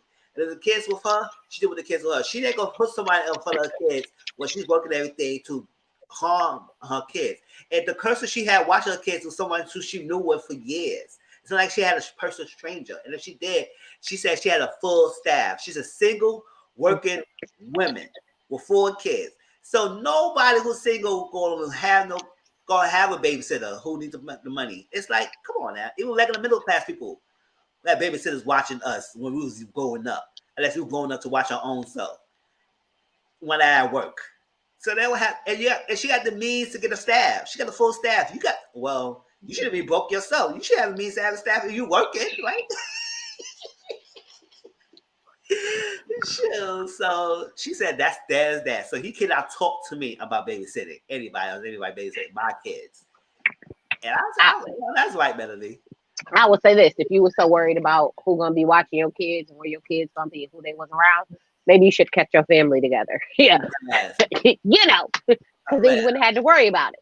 Like those things were very important to you. Then you guys should have all been in one household together. You should have thought about that before you broke up the family. Then you had to worry about nobody watching your kids. And I said, if y'all was together, I know y'all both was a power worker couple.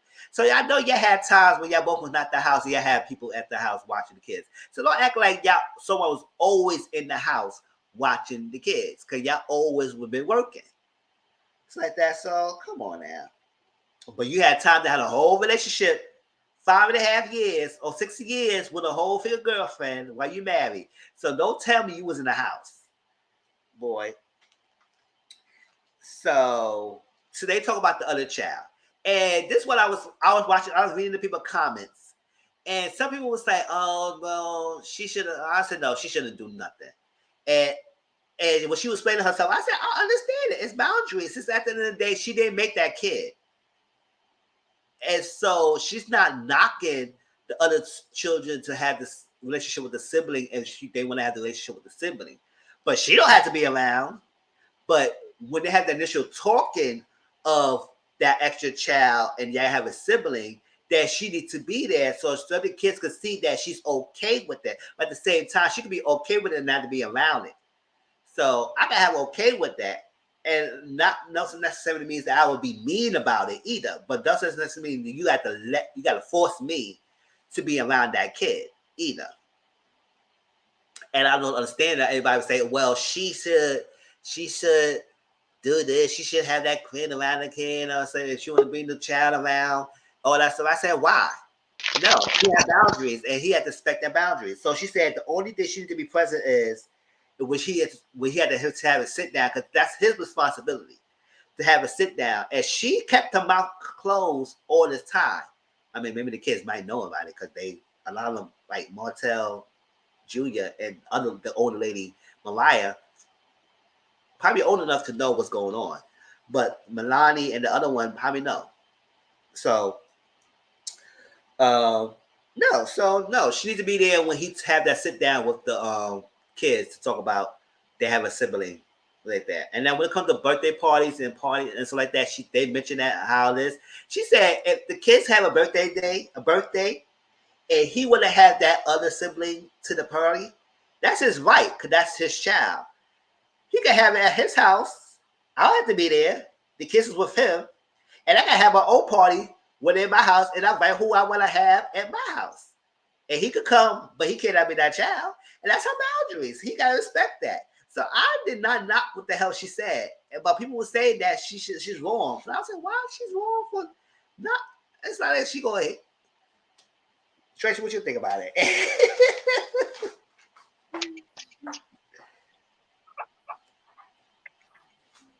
I think that's no problem with what she said. She didn't say my kids shouldn't be around your kid and they got nothing. That's not what she said. She said, I don't want to be around your kid, which is well within her right. Yep. Why does she have to feel any type of way at her kid's birthday party? So I could see I see the constant reminder of the reason that my family broke up. No, thank you. I'm good with that. She didn't say anything wrong. She is well within her right to be that way. And you know what? 5 years from now, she may not feel that same way. 10 years from now, she may not feel that same way. But that is a respectable boundary to have the first 1, 2, 3 years after you divorce somebody who you've been with 14 years. Mm-hmm. It makes viable sense. It's the mature thing to do. Now, the ignorant thing to do is say, oh, no, you can't bring your little baby there. This, that, and the third. Or he bring the baby anyway, and you cut up and act a fool. I mean, there's multiple ways to handle the same situation. But I appreciate her setting very clear boundaries on what it is, and her saying, I'm okay if my party has to be a couple days before or a couple days later. I'm okay with that. If she's willing to make the compromise to say, that's cool. I'll have my party with my kids a later time, a later date. That's no problem. Do whatever it is that you're going to do. So that clearly is showing I'm not making this about me and how I'm feeling. Mm-hmm. That's not the case. Okay. So I don't knock her for that. I think the people who tend to see that there's a problem with what she said also are looking at it from the, they're all siblings. She's not saying that they can't all hang out. She's just saying she don't want to be there. That's what I say. She's not saying keep that kid away from my kids. She's not saying that. Yep. She just clearly said, I don't want to be there. I don't want to be there. Which is all right. And that is all right. That's what I'm saying. Which is all right. But I need to be there when you had that conversation about that sibling and letting the kids know the first time they got a sibling. I need to be there so they can see my reaction and say, okay, I'm cool. Like the 30%. Do you know what's sad? Do you know what's really sad? Mm-hmm. The fact that she said that they still haven't had that conversation. Yeah, which is sad because clearly, the older two have friends whose families watch the show. So they know what that is. The younger two, probably not so much because they're still, I don't know. The baby, probably not. That other one, the boss baby, she pretty much up on things. So she might know. But the baby, don't realize it yet. But I think definitely the oldest two, possibly that third one, has either watched the show, heard the show, their friends have talked about the show, their friends' parents have talked about the show, and then somebody has brought up. Yeah. Because that's just how kids are. They're not all kids. Some are mean, spiteful, hateful little buzzards that, want to hurt you just because they can. So it's not like, you've allowed all this time to pass, which then allowed someone else to tell your kids about a sibling because you wasn't man enough to tell your kids about their sibling. Sir, you laid down and had this. Yeah, don't get you there because you get me there sometimes too. You guys say, "Who's that?" Like we was part of the relationship. You took us there. All right, y'all. So the last thing we're gonna talk about that was the interview. So I Oh, did. wait. I do want to mention one thing. Mhm. When Melody said that she didn't buy Martell clothes, so she don't know why his clothes so little. Oh yeah, why you go so? I hollered. She said, I never bought his clothes. He used to go buy his own clothes. I don't know why his Yeah, clothes so little. why is going so? I hollered. He been wearing those freaking thing, hugging his body. I said, we know you got a body, man. So what you trying to tell us? It's like we know you got a body. We know you look good. You know, but why are your clothes so damn small like that? Come on, chill. That is too much. Yeah, but he yes. All right, level math 22633. Okay. All right, Love and Marriage Huntsville, y'all. So this is from episode 8 to 11. So we're not gonna talk about everything. So key points of what was discussed. All right. So let me see. So this was one thing was Melody did was a video. She know telltale signs and everything, and she did her friend house.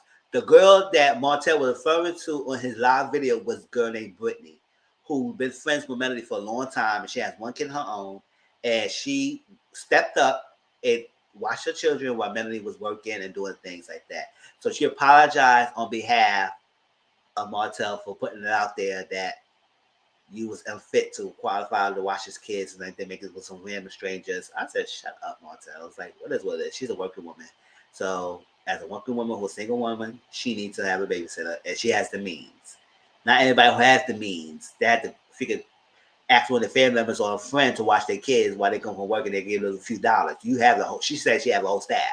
So that's that. So she said she sent the apologies for Melody and everything. She said, I don't know why he was trying to come out there and try to downplay us, but he tried to come after everybody that who been supporting him. And that's not good. That's not good at all. And let me see. So that was that. So Jalen talked to Tisha and Marcel. And that whole scene got me agitated. And I was on Jalen's side. Because at the end of the day, whether he's a young kid who probably was smart on the text messages and like that, it's the frustration and the stress y'all putting him through. It's like he asked y'all before he started that work to give him a person who could train him. Y'all didn't hire one. And then the holiday week, the weekend, people quit on him. The bar manager, the chef quit on him. So he had to do that. He had to cook and all that stuff like that. And y'all couldn't help him. And y'all couldn't find someone to help him that weekend, which is the holiday weekend, which you know is probably the business weekend, even though they say that he did a good job. But I said, dang, he doing so good job for being by himself, but he is telling y'all right in front of your face that he needs the support. And they're gonna try to play him in the confession that, oh, he don't need this and stuff like that. He had to learn from the experience and learn that. I said, shut the hell up. If y'all was so business person, y'all should have known. And that's what teacher. Well, I told you should have hired someone in the beginning. Then well, you should have hired some person. Sure, go behind his back. He need to spend the money. Sure, he gonna tell you no. I mean, he does tell you no, but but you should have still hired someone. He could have figured out how to pay the person. Sure. So, but then Mr. Mark, he said it's a stress. I said, nobody put that too much stress when he's that young, who started off as a manager, who just got graduated from a college. And I said, yes, he done a good job. At the same time, because he's doing a good job, y'all don't feel like he needs the help. Like, Jad trying to make him to like, so what? He don't need the report. He couldn't give them nightly report. He had to cook and clean. What y'all doing? Nothing. So I was so upset with that scene. So I didn't feel about this scene because I was like, come on, y'all. He's telling y'all in your face. And he told y'all, he said, y'all got hands on, y'all put it around, and y'all not gave me no training. So what's up? Event works my dog on nerves. That's what I'm about to tell you. Event works my nerves. So let's start from the beginning. Winch. Yes. This boy told you Well. flat out. He didn't even go to school for this. It's not like this what he went to school for. And this has been his dream his entire life. Absolutely not. You and your husband wanted to be cheap. Let's start there. Okay. Two, if you are a business owner, especially a small business owner, especially a restaurant owner, every single person says the first 2-3 years of the business, you're going to be in that business all day, every day, because stuff is going to happen and you need to be there to make split-second decisions. Mm-hmm. Oh, you don't want to be here doing the work? Why? Because it's just something for you to slap your name on and for a storyline, but you don't actually want to do the day-to-day work that's required of keeping it open. Jalen better than me, because I'd have called out sick. I'd have been like, I don't know what to tell you. They all got sick and left, and so did I. It was food poisoning. I don't know. I don't know. All I know is I'm at home. So you might want to get up there and figure that out. But what gets me is all of these things happen via text message. And after watching Jalen in the show, he calls every woman ma'am. He calls them all ma'am. It's not like he just started calling you ma'am out of nowhere. He calls all the ladies on the show ma'am. That's how he was raised. So you read a text message and you read ma'am and you got upset. You felt he was being smart. No, honey, you had an attitude. That's why you read the text message with an attitude. Yes. Because him telling you, yes, ma'am, normally isn't being smart. It's normally, you know what? Never mind. I'm just done. I'm not even going to engage anymore. Yes, ma'am. Yes, ma'am. Okay. It's normally I'm defeated and I'm done with this. So I'm just going to agree so that we can end this conversation. Because again, that's how everyone has to treat Tisha. That's how Kimmy has to treat Tisha. That's how Mel has to treat Tisha. Everybody has to treat her the same way, which is, just give up because she ain't gonna shut up. She's not gonna stop. So okay, you got it. You got it. So that's exactly what this boy did. So now he being smart. Oh, you better than me. Because I'd have gave you exactly what you was looking for. And then Marceau tells him, oh, I know what that is. Because that's exactly what I do. Oh, that means that she read the text message thinking it was you. Because that's how you talk to her. That's how you treat her. So she thought everybody talks to her and treats her like that. No. He was being respectful and bowing out of a conversation because you didn't give him the help that y'all said y'all was going to send him. Oh, yeah. Because y'all told him y'all was going to give him help. Y'all told him y'all was going to do these things. And he's going to say, what about the report? You mean you ain't got two good hands to go in there and pull the report yourself? Because you can go pull the report. You just wanted to be emailed to you because what? It's more convenient. If you don't get your lazy, no good, I got 2 master's degrees to do absolutely nothing with up out my face. For this, you could have been a stay-at-home mama because I don't understand the difference. What are you doing so, lady? What job are you doing so? Like, really, what is Tisha doing? Please, somebody tell me. Somebody enlighten me on what Tisha is doing. A podcast? Give me a job that Tisha's doing. No, you slapped your name on businesses. You slapped your name on this restaurant. You slapped your name on this wine. You slapped your name on something. But what work are you doing? What day-to-day work are you actually doing? College is done. Your kids is in school. What are you doing, ma'am? What are you doing that you can't be at your business? Yeah. I'll wait. As much as I don't like Marceau, at least he has an excuse. You know, he actually is out on construction sites. He's actually out doing what? What are you doing? What are you doing? What? Tell me what. Oh, you with your stylist buying clothes? Girl, if you don't go and buy your and terrible tacky clothes at that. How dare you? How dare you? As I say, see, if they don't know how to, they should have had all of the business. Because at the end of the day, they need someone who know how to run the business. They want to be successful.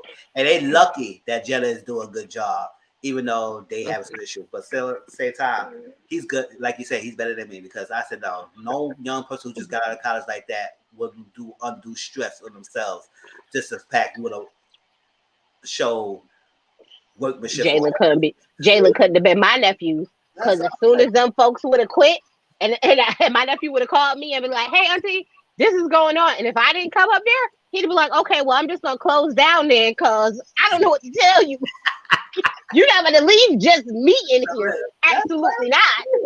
Okay, well, I'll just close down then. And I guess we'll try again tomorrow. Like, that's what I'm saying. So I was upset about that. I was saying, whatever. Everything. All right, so they went on a Vegas trip. Everybody was invited. Tiffany, Destiny and Melanie was coming the next day. Everybody went off the first day of the Vegas trip.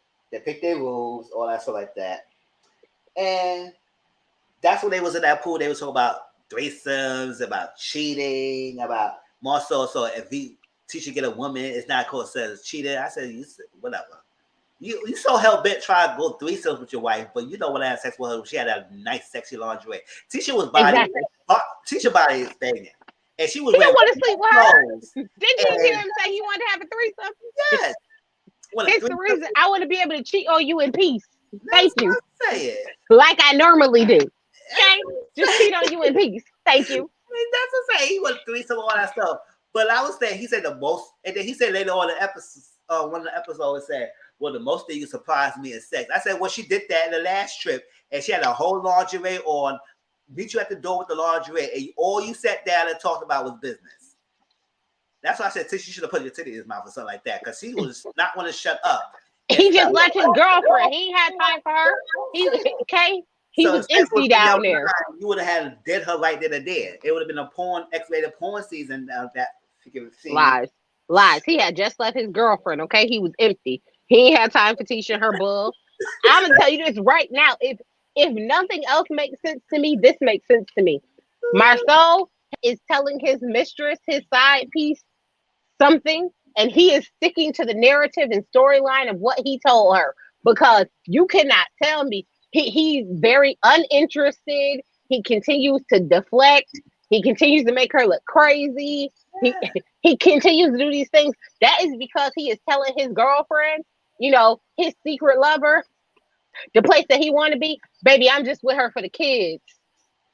That's all. I'm just with her for the kids, till the kids is grown. And then I'm going to leave. And she be trying to throw it on me. And I'll be like, nah, let's just focus on work, because I ain't really that interested. This is the storyline of, while the cameras is there, I need to make sure my mistress don't find out I'm doing nothing crazy, so that, she don't pop up out the woodwork and torpedo my family like Martell did. I see him for his work. I see him. I got 6 brothers. I know what this game look like. Oh, yeah. And I said, a teacher was wearing some nice bathing suits and stuff like that, and you didn't have once even. Well, I don't know, but act like you didn't seem like he was having sex with a girl. So look, not while the cameras was rolling, not while he could get caught in his lie. Say what you want to. That man is smart. That man said, "Oh, you ain't about to catch me slipping." Absolutely not. Well, so they talk about the Kimmy with the side chick. I said, yeah, that's not funny at all. At the end of the day, Kimmy said she was no side chick, and that's I'm gonna stick with it and everything. And as long as it was it's like that. And if she was a side chick, that is what it is. I mean, yes, it is fishy, the story. But I was gonna say whatever. She said she was no side chick, she was no side chick. But what it is that if you go laugh about her being a side chick, then you're gonna laugh about having a side baby. He wasn't laughing then. He wasn't laughing then. You know what I wonder? I wonder if it's one of those, depending on how you define being a side chick, would make the difference, right? Because if Maurice wasn't divorced yet, although he had filed, right? So he filed for divorce, left. What was he? Chicago? Was he in Illinois? I don't remember where he was. He left there and then went to Alabama, and then that's where he met Kimmy. So I guess if they're saying she's a side chick because his divorce wasn't final when they started their friendship, or they started trying to figure it out. Okay, then I guess if those are the terms you're using, fine.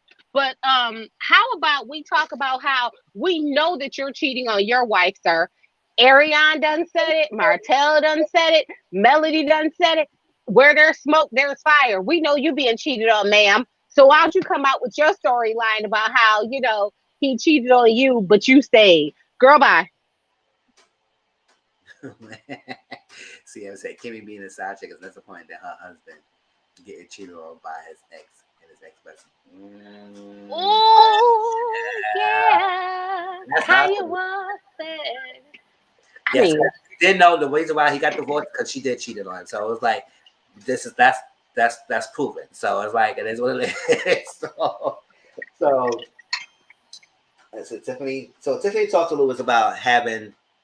She wanted to be there at the moments that when he with the boys because they have got boys night out because 3 boys. He taking the boys to get their haircuts and like that. She made a whole big deal because she's working and she's not there. I said, girl, just make some time because like everybody else does.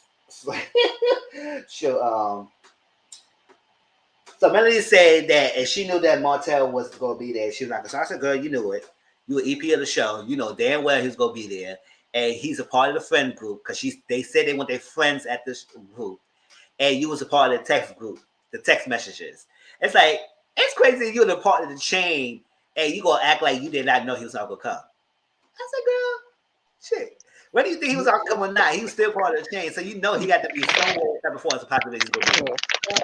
Lies. Martell be gaslighting. Martell probably told her that he was gonna be at home with the kids. That's what I'm saying. It was a 50-50 chance. I don't trust that man. Look, I don't trust that man. That was his week with the kids. He had told Melody that no, he was gonna be here with the kids.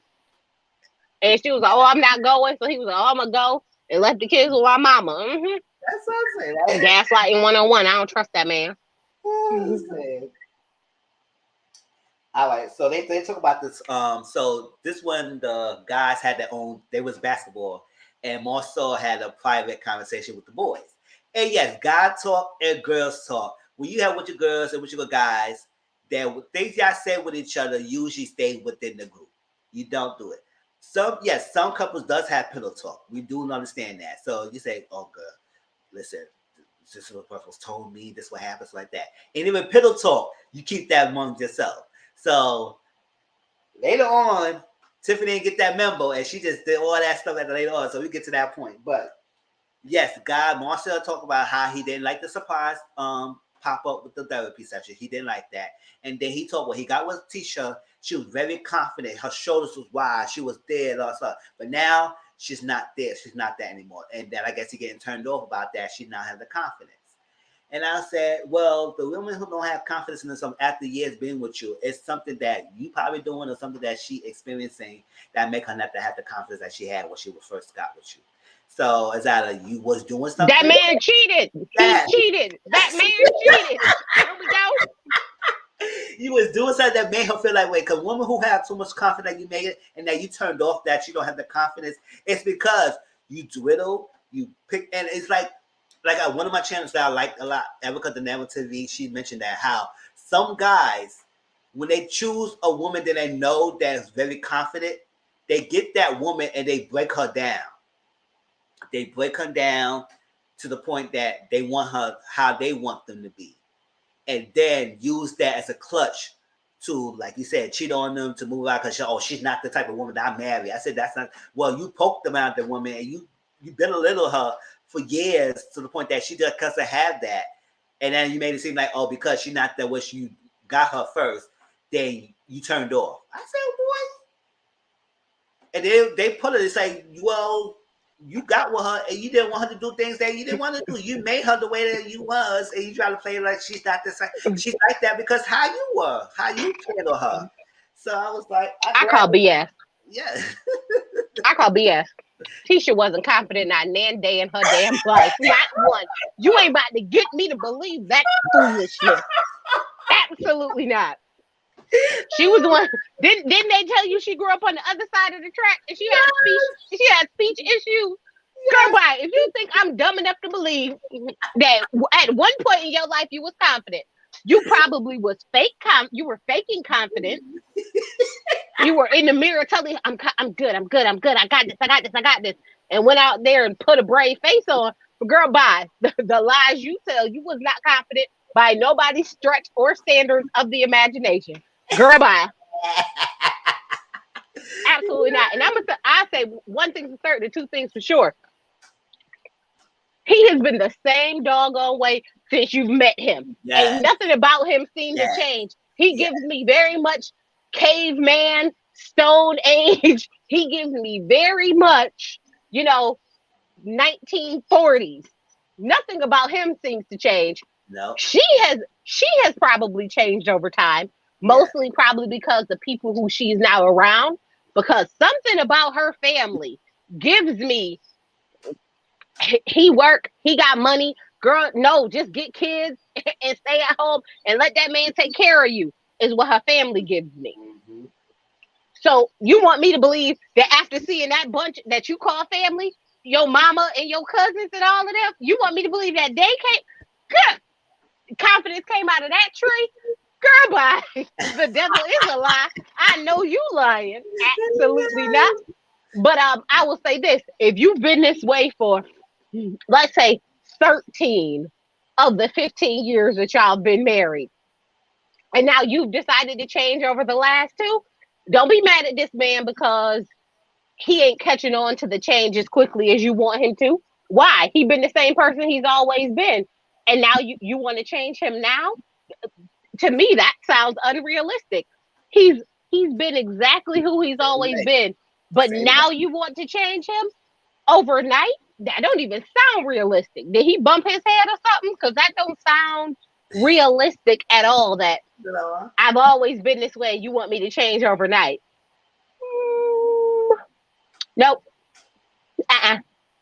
Nope. But if anybody want me to believe that Tisha was this strong, confident woman, I will never, never. Well, I I will didn't even never get her see that because I said, "What? She was like that?" I said, "I didn't see that after all the years." win. Look, win. And I didn't even know her back then. But win. Please tell me when. Because nothing about her. Because season one, Tisha, season one, episode one, the very beginning of the thing, Yes. she talked about how, oh no, I was just a stay-at-home wife and I never left the house and he did everything for me and all I did is this. Girl, you had zero It's okay, passion Dominique. to do You here? anything until Melody. Mm-hmm. Then Melody came and was like, no, girl, I could take care of the house. I could be a wife. And I could have this business and this business and this business. And I could do this and I could do that. And I could do this. I could do all these things. Yeah. Then Tisha started to be like, you know what? Maybe because my kids are older now too, I can be a working woman. Girl, bye. Mm-hmm. Your confidence comes from whoever you with at the moment. And hence the reason why you were so upset that he was talking to that girl in Houston in the red dress. Oh yeah. And why you telling his brother, watch him so no women get to him. Girl, bye. Why you asking to watch him? He's a grown ass man. You don't need nobody to watch him. I ain't no freaking child. Me and no babysitter. Sure, ain't no need to watch Confidence him. my foot. Mm-hmm. Let's see. So Melanie Martell had that a big blow out about the thing because they drove in the slingshots, whatever cars, and then they had the thing at the area. Talk about music video, and he said, "Oh, that messed up F thing," and he downplayed the music video. And she said, "How you gonna talk about music video? Congratulating me on the music video?" And then he said, "Oh, my kids was singing a song, and you made a song about me." I said, "So what? It's artistry. You ain't heard about Mary J. Blige? That bitch, I ain't called her bitch. Like I said, that B, whatever, she sung her songs based on freaking pain, and that's how she made her money. So listen, we get it. It's not has been like a freaking new formula. People get great money by singing pains to their songs. So, cause what you did, she wouldn't have had to sing no damn songs about what you. So don't get your feelings about it. So your feelings, cause that's what you did. So yeah, she was all started there playing the music in front of him. So he was going. I was like, boy, stop boasting up the melody all the damn time, and that's what stuff. And say, well, you see, you antagonizing Martell. It's like, do you understand? What I said, do you understand what the hell she did to her to make her really wank a song about it? It's like, what y'all trying to do? Male identify people? No, you're not doing that. She needs to watch out. No, I mean, it makes sense why they said that she was antagonizing them. Because they walked in on the tail end where she was. But y'all missed what he did before that to get her to start. So it's like, you see one half of the situation. And not to discredit them to say that what they were saying was wrong, because they were. She was antagonizing him at that part, but you missed what the hell he did to get her started. Like, it wasn't like she just popped up out the blue and was like, you know what I'm gonna do? Production, y'all need a scene. Well, I know Martell ain't wrapped too tight. So go ahead. Let me just go ahead and push this button right here. And you're gonna watch Martell lose his damn ever loving mind. Definitely this is mine too. So. Is that what we think? So after that little blowout, the next day they was at the pool party. And I was saying, I don't know what's up with y'all. Y'all can probably love drama. Y'all probably loved it. It's supposed to be an anniversary trip, even though it wasn't no anniversary trip. Because what the hell y'all was doing? They spout any anniversary kind of love and embrace of whatever y'all was doing. Y'all just want to be a messy little trip, and that's to get a check, whatever. To have Martell to check a little Melody because she didn't show up at the freaking pool thing. I said, that was a dumb ass person he was sent in after they had the big blowout. I said, yeah, whatever. Y'all want to be clueless and dunce. Let y'all be dunce. And I said, oh, y'all smart people there to let Martell to go check on her. So they went to check on her. And she said, oh, you was in my room last night. What, you was in my room last night at 1:30 in the morning, Martell? What's going on? He said, oh, I just want to apologize. I said, no, you didn't. That's booty call hours. He want that old thing back. Anything after 11 o'clock to freaking 5 o'clock in the morning, that's booty call hours. And then too close to 6 o'clock. But 12 to 5, that's booty call hours. So anything around that time, you hit anybody up late at night, if they're not your boyfriend or girlfriend, your husband or wife, that's booty call hours. So nobody, unless they call you and say somebody died, that's booty call hours. So I don't know what you're trying to come in her room at 1:30 in the morning and think you was gonna get something done. Okay, can I ask you a question? Uh-huh. Do you think Mel has let him hit since they got divorced? I don't know. Maybe listen. She had that same D for years. So I would think that she might have had a vulnerable moment one time and let him hit. But I don't think it was a constant thing. She probably said, hey, well, if I was horny, you was horny, let's do it. But I don't think she did it that night.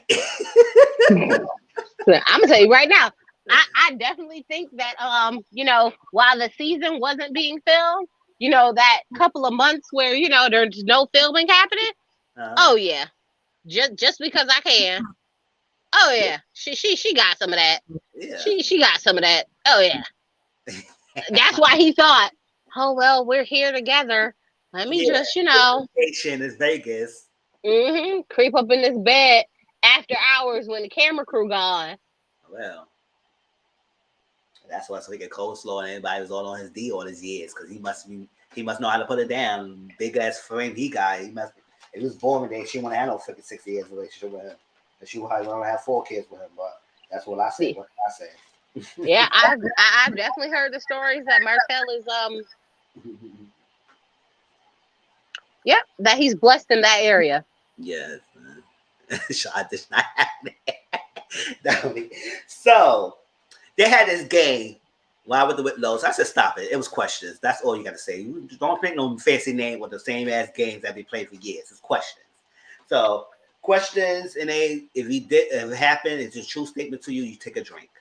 I said, so it was a couple of questions. One that stood out to me about are you happy relationship? And everybody drank, but freaking Marcel. He took a while. He said, oh, I didn't drink. I said, you know what the hell you doing.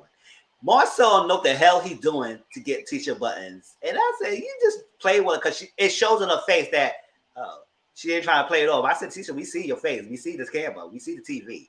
We know you feel type of way by he did took a drink out of the way. But he plays off. I said, Marcel, you look Marcel said, again, when you're thinking about this show, think about a man who has told his mistress, listen, I'm just with her for the kids, okay? She be trying me, and I'm not biting. I'm just, baby, just give me a couple more years till the kids get older, and then we gonna be together, okay? Because every time Tisha even remotely tries to give him something, he swat her down like a fly. He's like, oh no, not interested. No. Know why? Because my lady at home gonna see this, and I need her to see me not being that interested in you. Yeah. Because that's the story I told her. Yeah. So, and there was a question about how many people we had sex in one night. Maurice said 6. I said, Maurice, you could have kept that thing. You could have said 2 like everybody else. It's like he said 6. I said, oh damn, 6 people in one night. I said, what the hell? I said, whatever. And so Kimmy said, if I wanted 6 people that night, she said, no, it's way before you. And I said, oh, okay, sure. Yeah, that was that. That was I left my marriage and I'm having a good time. That's what I'm Oh, saying. I was okay. like, yeah. So this is why I like you can feel for Tisha, but at the same time she's still messy. She's still been in the same way as season 1. So Kimmy said, Tisha said, Kimmy, is it okay if I ask Moss Movies a question about Kyla? So like Kimmy didn't think that she was gonna ask this figure question she gonna ask. So she said, all right, all right. So she said, Maurice, Kyla told me that when y'all fuck up and everything, you didn't fight hard enough. Because if you fought hard enough, you would have been staying with her and y'all would have been together right now. I was like, if I was fucking like, I'm not a big fighter, y'all. But I'm with Timmy, I would say, I would take that whole freaking bottle, whatever that table, and fucking douse her face in. What the hell? What kind of question is that? How you ask a current a question about his ex in front of his current wife? That's like, what the hell? That's y'all girl even. If that's a question you're gonna ask, she would have said no. Like, if she would have fought hard enough. I said he done with that chapter of his life. She's remarried, he's remarried. So why you ask that damn question? He answered the question. He said, "Listen, it was done and done." That's your girl even. That's your girl. Yeah, I was That's your girl even. And Tisha does that, and then she want to act like what? Well, get wrong. I don't like what Tiffany Timon is, but y'all know Tisha was doing that to Melanie and Mel marriage. And that 10th anniversary when she was bringing up the infidelity and asking all that damn questions, inappropriate questions. The only difference is they was friends, and Tiffany's not a friend. So Tiffany, okay, we'll get you later on how you were doing that.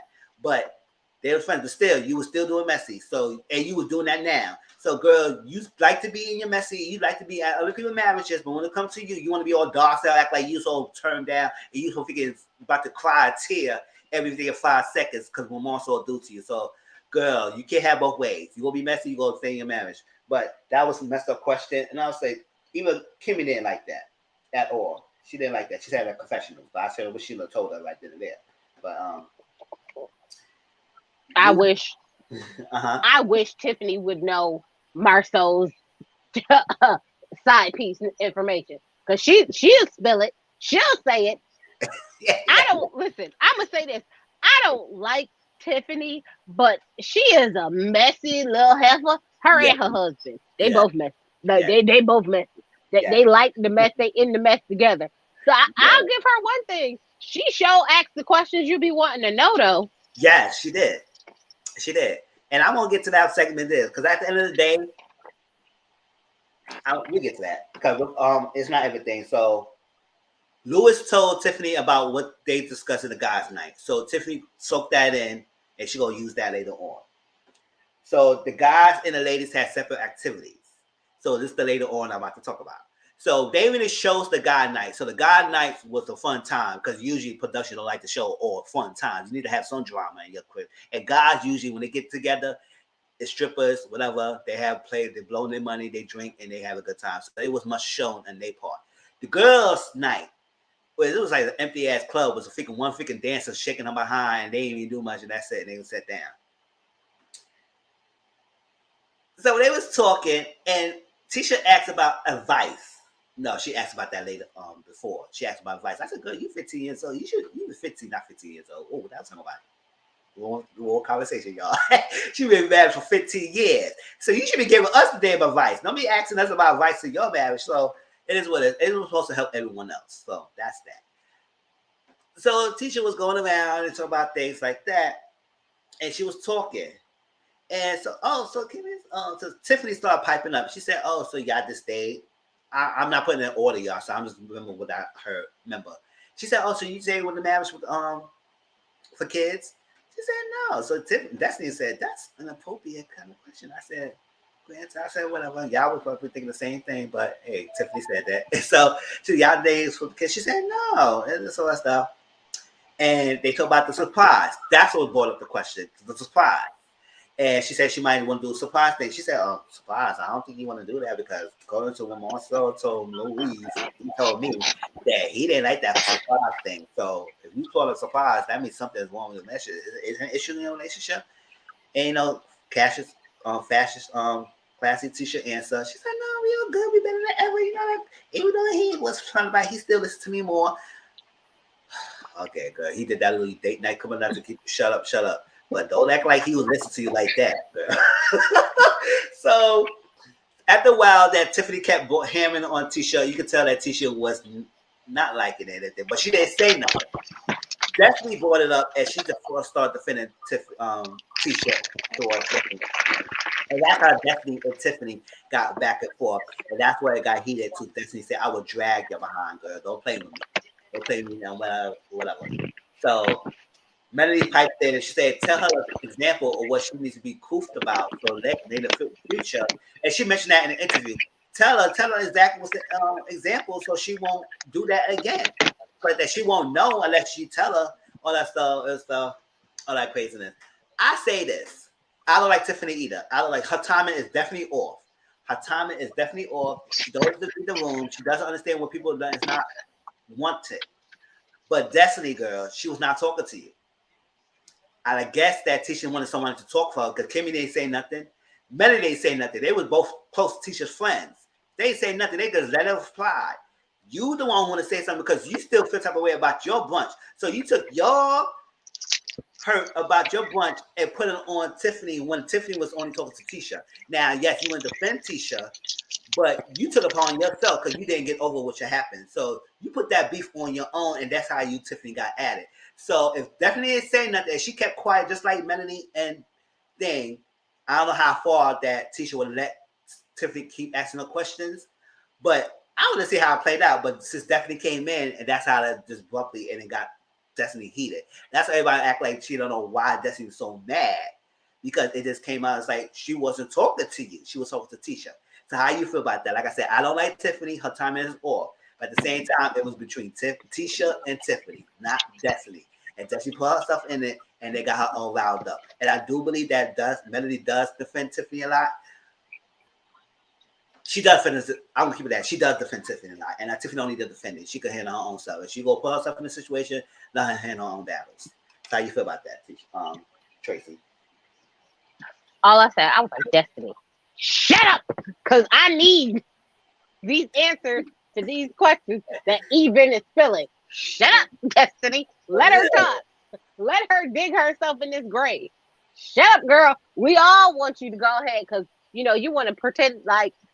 So season 1, Melody was pretending like her marriage was perfect and they were the power couple to be like and act like us. So now Tisha's acting like that. Destiny, shut up so Tisha could get her just dessert. Would you just be? Nobody's talking to you. I know you mad at her by ruining your birthday, but let it go, lady. You said you was letting it go. Let it go. Stop. That was the only thing I had to say about Destiny. I was like, girl, why? But why? Because Messy Tiffany over here had more info. Because her man Messy, and like to tell all the tea. So I'm very sure there was some more things said in there that should have came out. Because when she asked like, "Oh, so you're just with him for the kids?" I was like, "Ooh, damn."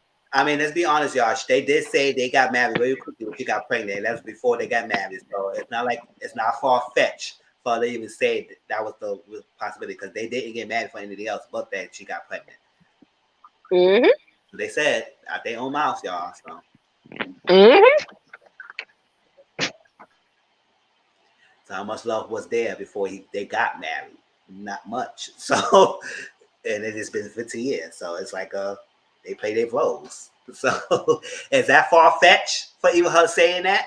Yes, messy as it is. But that's why Melanie and Tisha and Kimmy didn't say nothing. So they wanted to know the answer too. It's like I said, Tiffany needs to read the timing and stuff like that. But at the same time, hey, that's the role she put on this reality TV show, and that's the job she had to put on. If she want to be messy, that's that. She got her karma. At the end of the day. But you throwing this transparency word, Tiffany, girl, you're not transparent because we don't know nothing about your life yet. Oh, we know that you want to be there for your kids, and you do the surprise wedding. Other than that, and you always claim that your marriage is perfect. That's all we need to hear. We know nothing about your life. So till you become transparent, you're not transparent, girl. So that's what we'll do.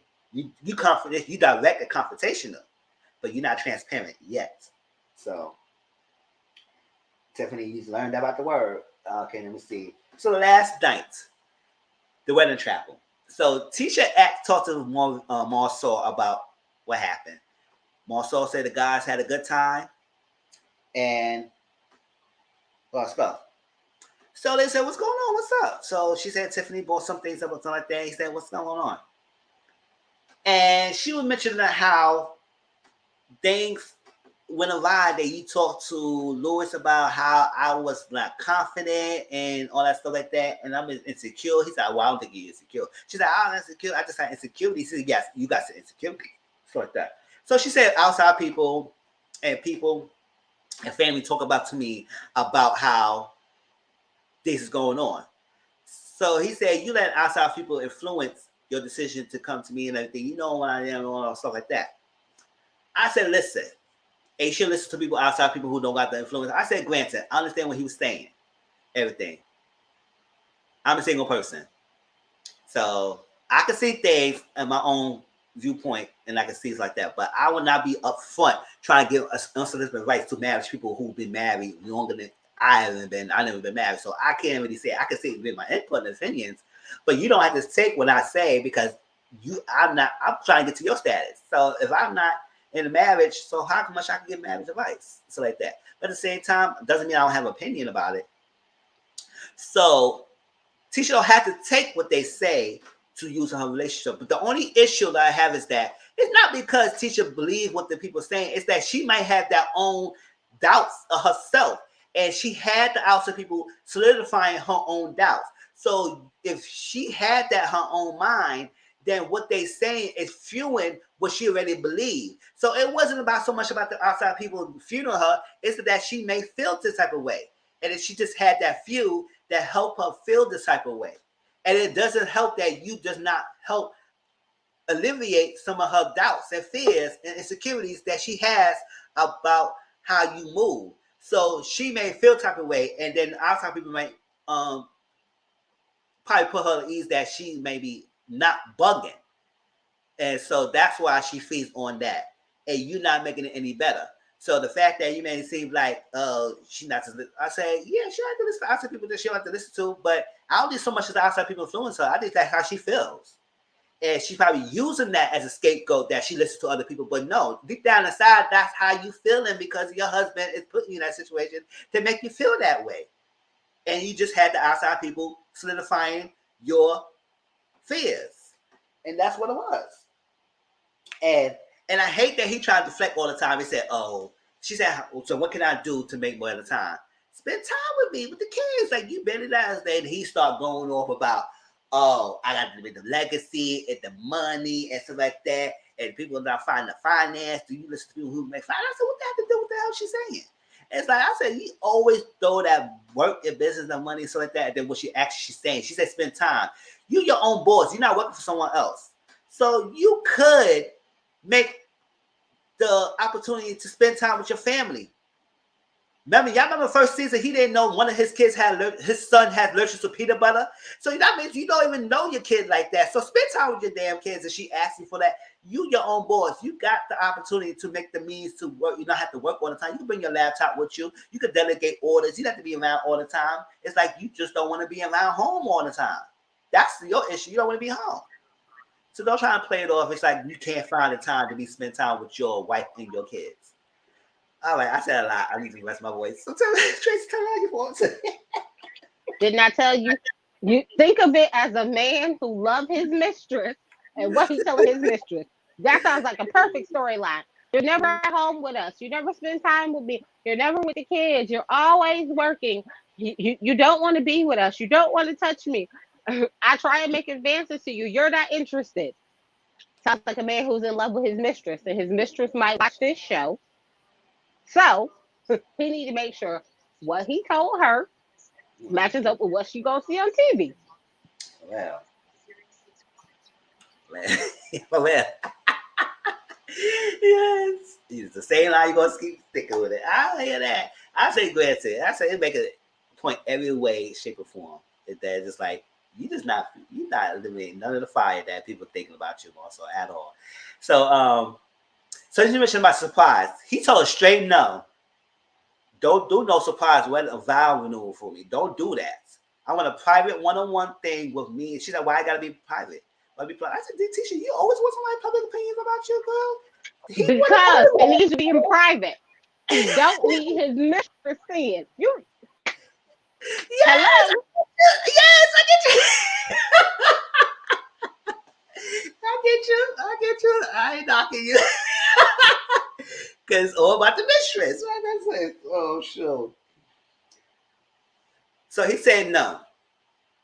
So later on, Tisha went to freaking Lewis and Tiffany. I said, girl, you didn't know that they newest people. Y'all didn't want to listen to them. So you gonna go to them and have them trying to convince you to still do this freaking wedding chapter because you paid for it.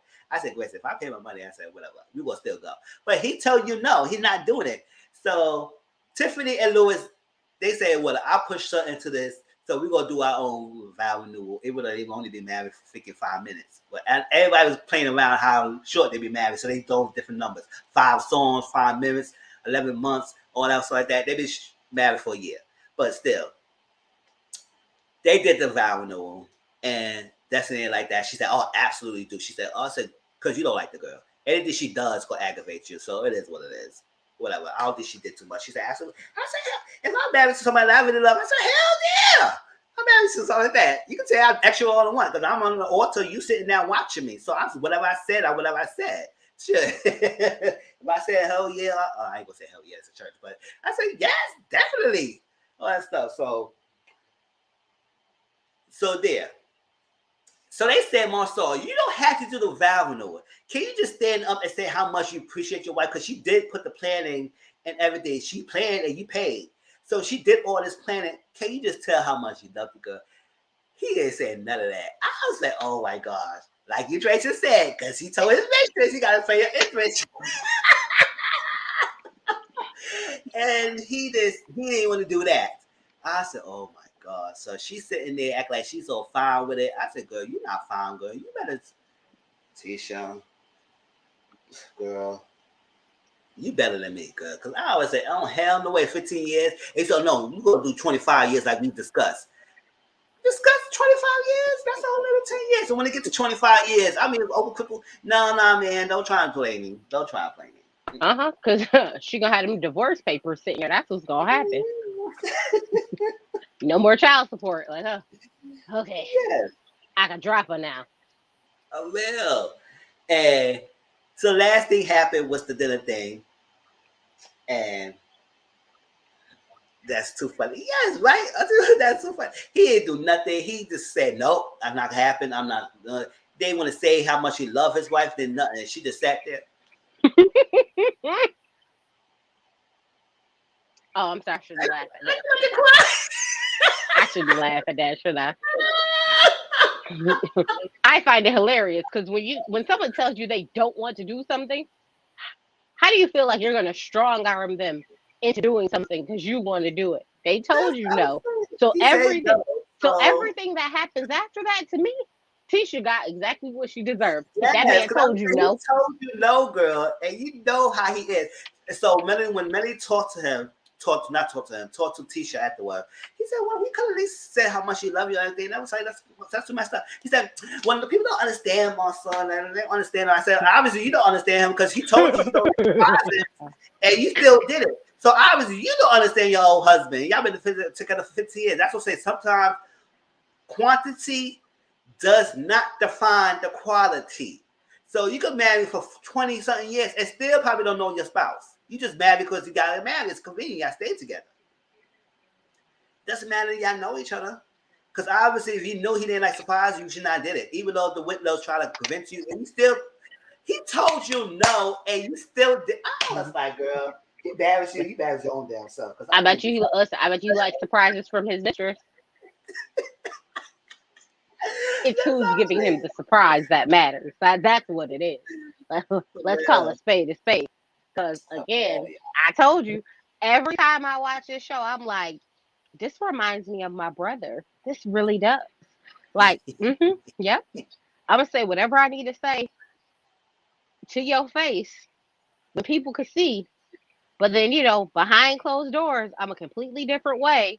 And, you don't see this side of him. You don't see the side of him I see when when the cameras are away. That's what Tisha gives me. Tisha gives me, but he's not like that, when the cameras are not around. He just like this because of the cameras. Yeah, because his mistress could see. That's why. Like, this man is covering his tracks. He good at it. Remember how they used to be like, oh, Papa have a whole other family on the other side of town. That's him. Like, oh no, they ain't gonna cross paths ever, ever, Right. ever, ever. JW, so I can't lie. Don't try to force me into things that I already said no to because I will hurt every last one of you. I hear that. You will hurt every last of the feelings. All right, so the dinner table happened and they were saying the cheers and stuff like that. And Marcel said cheers. No, Martel said cheers to happiness. She said, I know you. I said, see, this is exactly what Melody does. I said, Melody, you was in your feelings, girl, because you probably was drinking and eating all that damn time because she was probably dousing out drinks. She was dousing no freaking drinks. And she was in her feelings and she was saying, I never forget when you told me I ain't gonna never have no man. I never gonna have no man like you and all like that. I never gonna forget that. Can you try to say that into my I said, girl, oh my God. So she said all that and then finished. What the hell happened? And I said, Melody, I just spiked down, girl. Shit. He know he gonna say something. He gonna say what say. Martin gonna say what he said, girl. Just let it be. So he said, "Well, we was hoping that it was gonna be like we was there for your 10th anniversary because that's the thing that happened when teacher was bringing all that infidelities up." And she said, "Well, I don't know about y'all, but it will be another wedding. It may be Melanie or not, but you're gonna get another hope wedding, and y'all will see me down the aisle with a woman." I said, "Okay, we hear that." And so I'm sorry. Was it? It may be Melody or not. yes. He said, Melody. I said, oh, you guys still got hopes. And as they were still insinuating, I said, listen, that's what I get back with. I said, stop insinuating them they're going to get back together. If it possibly may happen, it may happen. We're going to get to find that. But right now, I don't think she will ever get back with that person because it was so much humiliation, especially that baby that she always got to think about. It is what it is. So she was like, she had nothing stuff to say about what he said about that. So that's that. And then Marcel put in the defense of Melody and said, "Oh, because you keep comparing yourself to other dudes. Listen, well, this is that, this is a dude, and this is that. I got a good man, you got a good man, all that, but you still did what you did, all that stuff." So, lastly, Marcel addressed Louise about freaking mentioning stuff that we had God talk about. So anything we did God talk, I shouldn't have you limited. You need to limit that pillow talk. And he said, I got you. But stuff that you should have told your wife that you told us, you should have told her. They would have no issues. And I said, oh, I got that.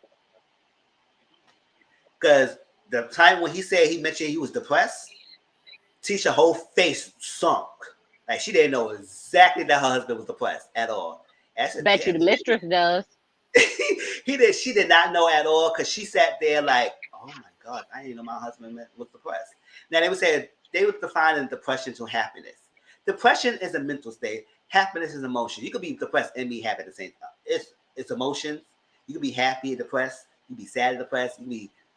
It's different things. You could be depressed and still depression and still be happy for emotions. You can be angry, depressed. So like that. So the fact that it'll bring the happiness, and he said happiness is in below their commitment. So you committed so much that you blinded by your happiness, you blinded by anything else, that you accept anything that you're not happy, and he's telling on with the zero, the bottom line. When he said, oh, he's telling on that, and he's not happy the last couple of years that he's been with Tisha, and so like that. And I said, oh, so that's why you're doing all that stuff like that. I mean, he's been doing that for years, but he's doing that because he's miserable. So he's miserable, you're going to be miserable, bitch. I'm not happy, you ain't going to be happy either, girl. And she just sat there.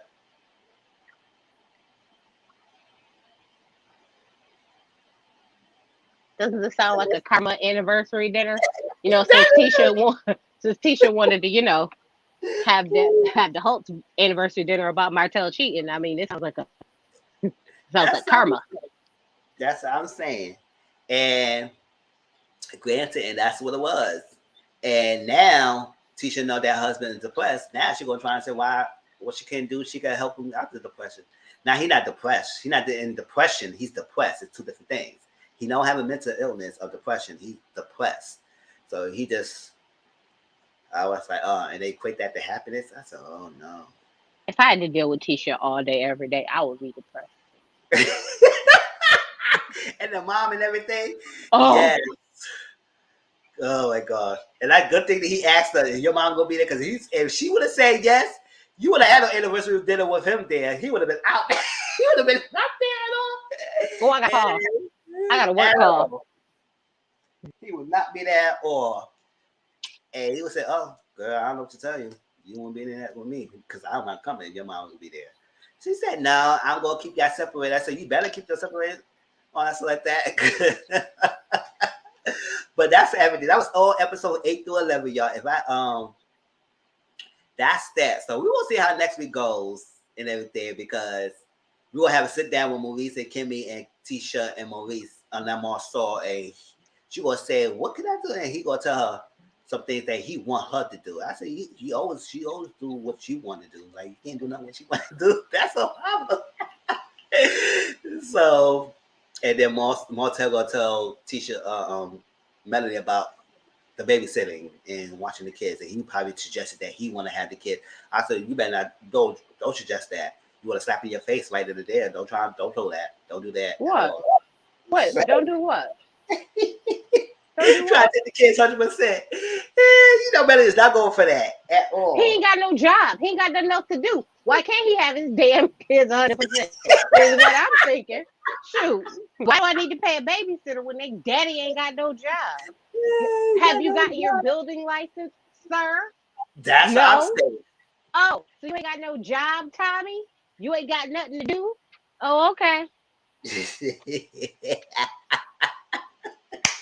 Yes. So that was Love and Marriage Huntsville, y'all. It was good. It's good. I think they season finale is gonna be ended soon because they're filming the reunion soon. I guess what they said.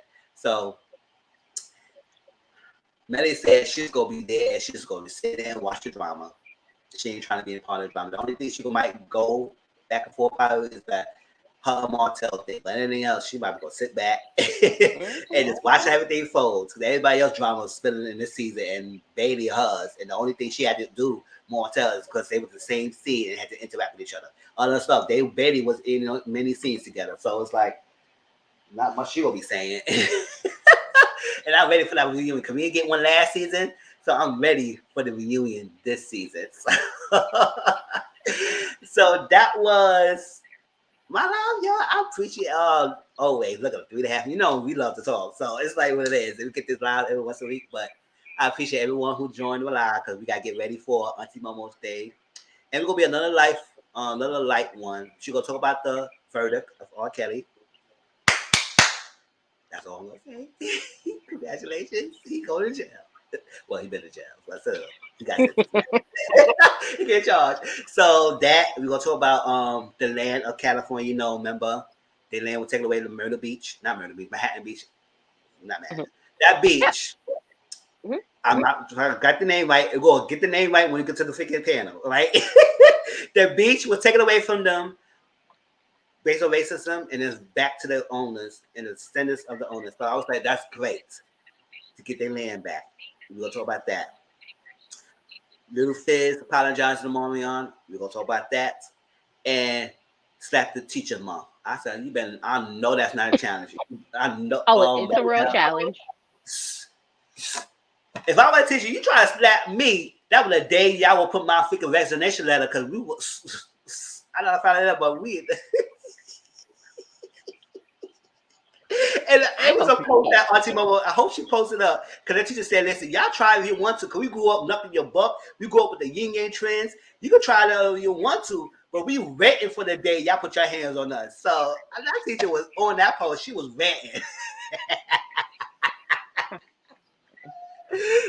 I got to lose my job over no kids. You slap me, that's cool.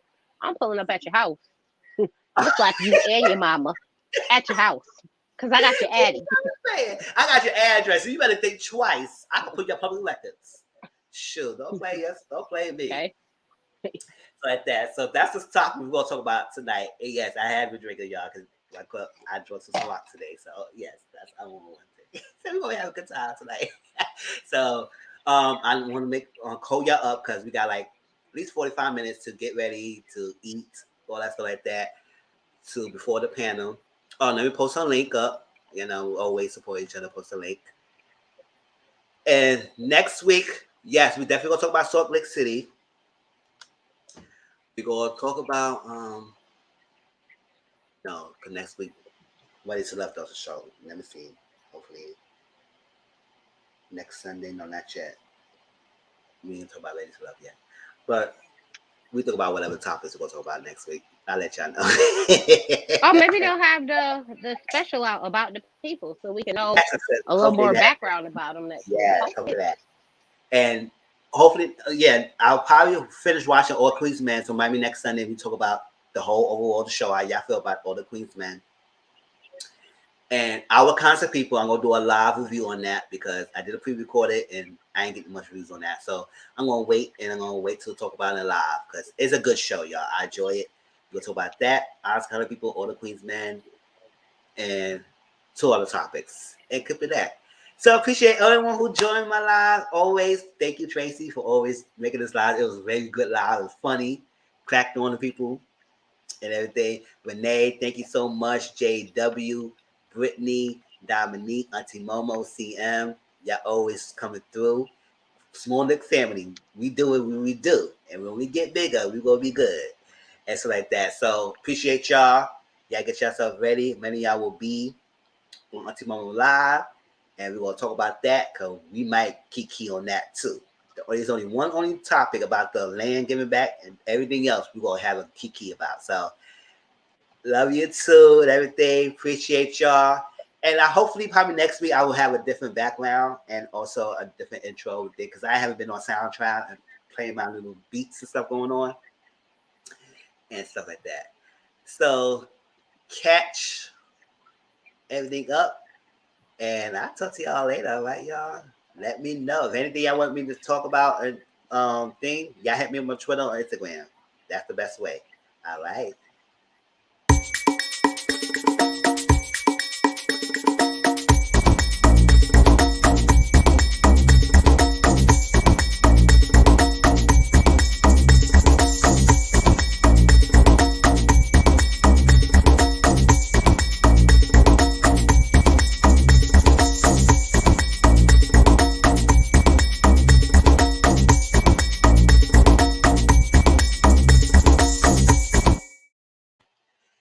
Mama, you know how the no fashion. I will come on when after I eat and everything because I gotta go get something to eat. So you can start without me and I get on. You know, I started out a little tipsy. Or something. Only one little cup, girl. Shoo, girl. Oh no, it's that one night when your days all hey, it is what I'm grown. That's a call, Mr. Grown, right? All right, let me get over here, y'all. Talk to y'all later, all right? Wow, bye.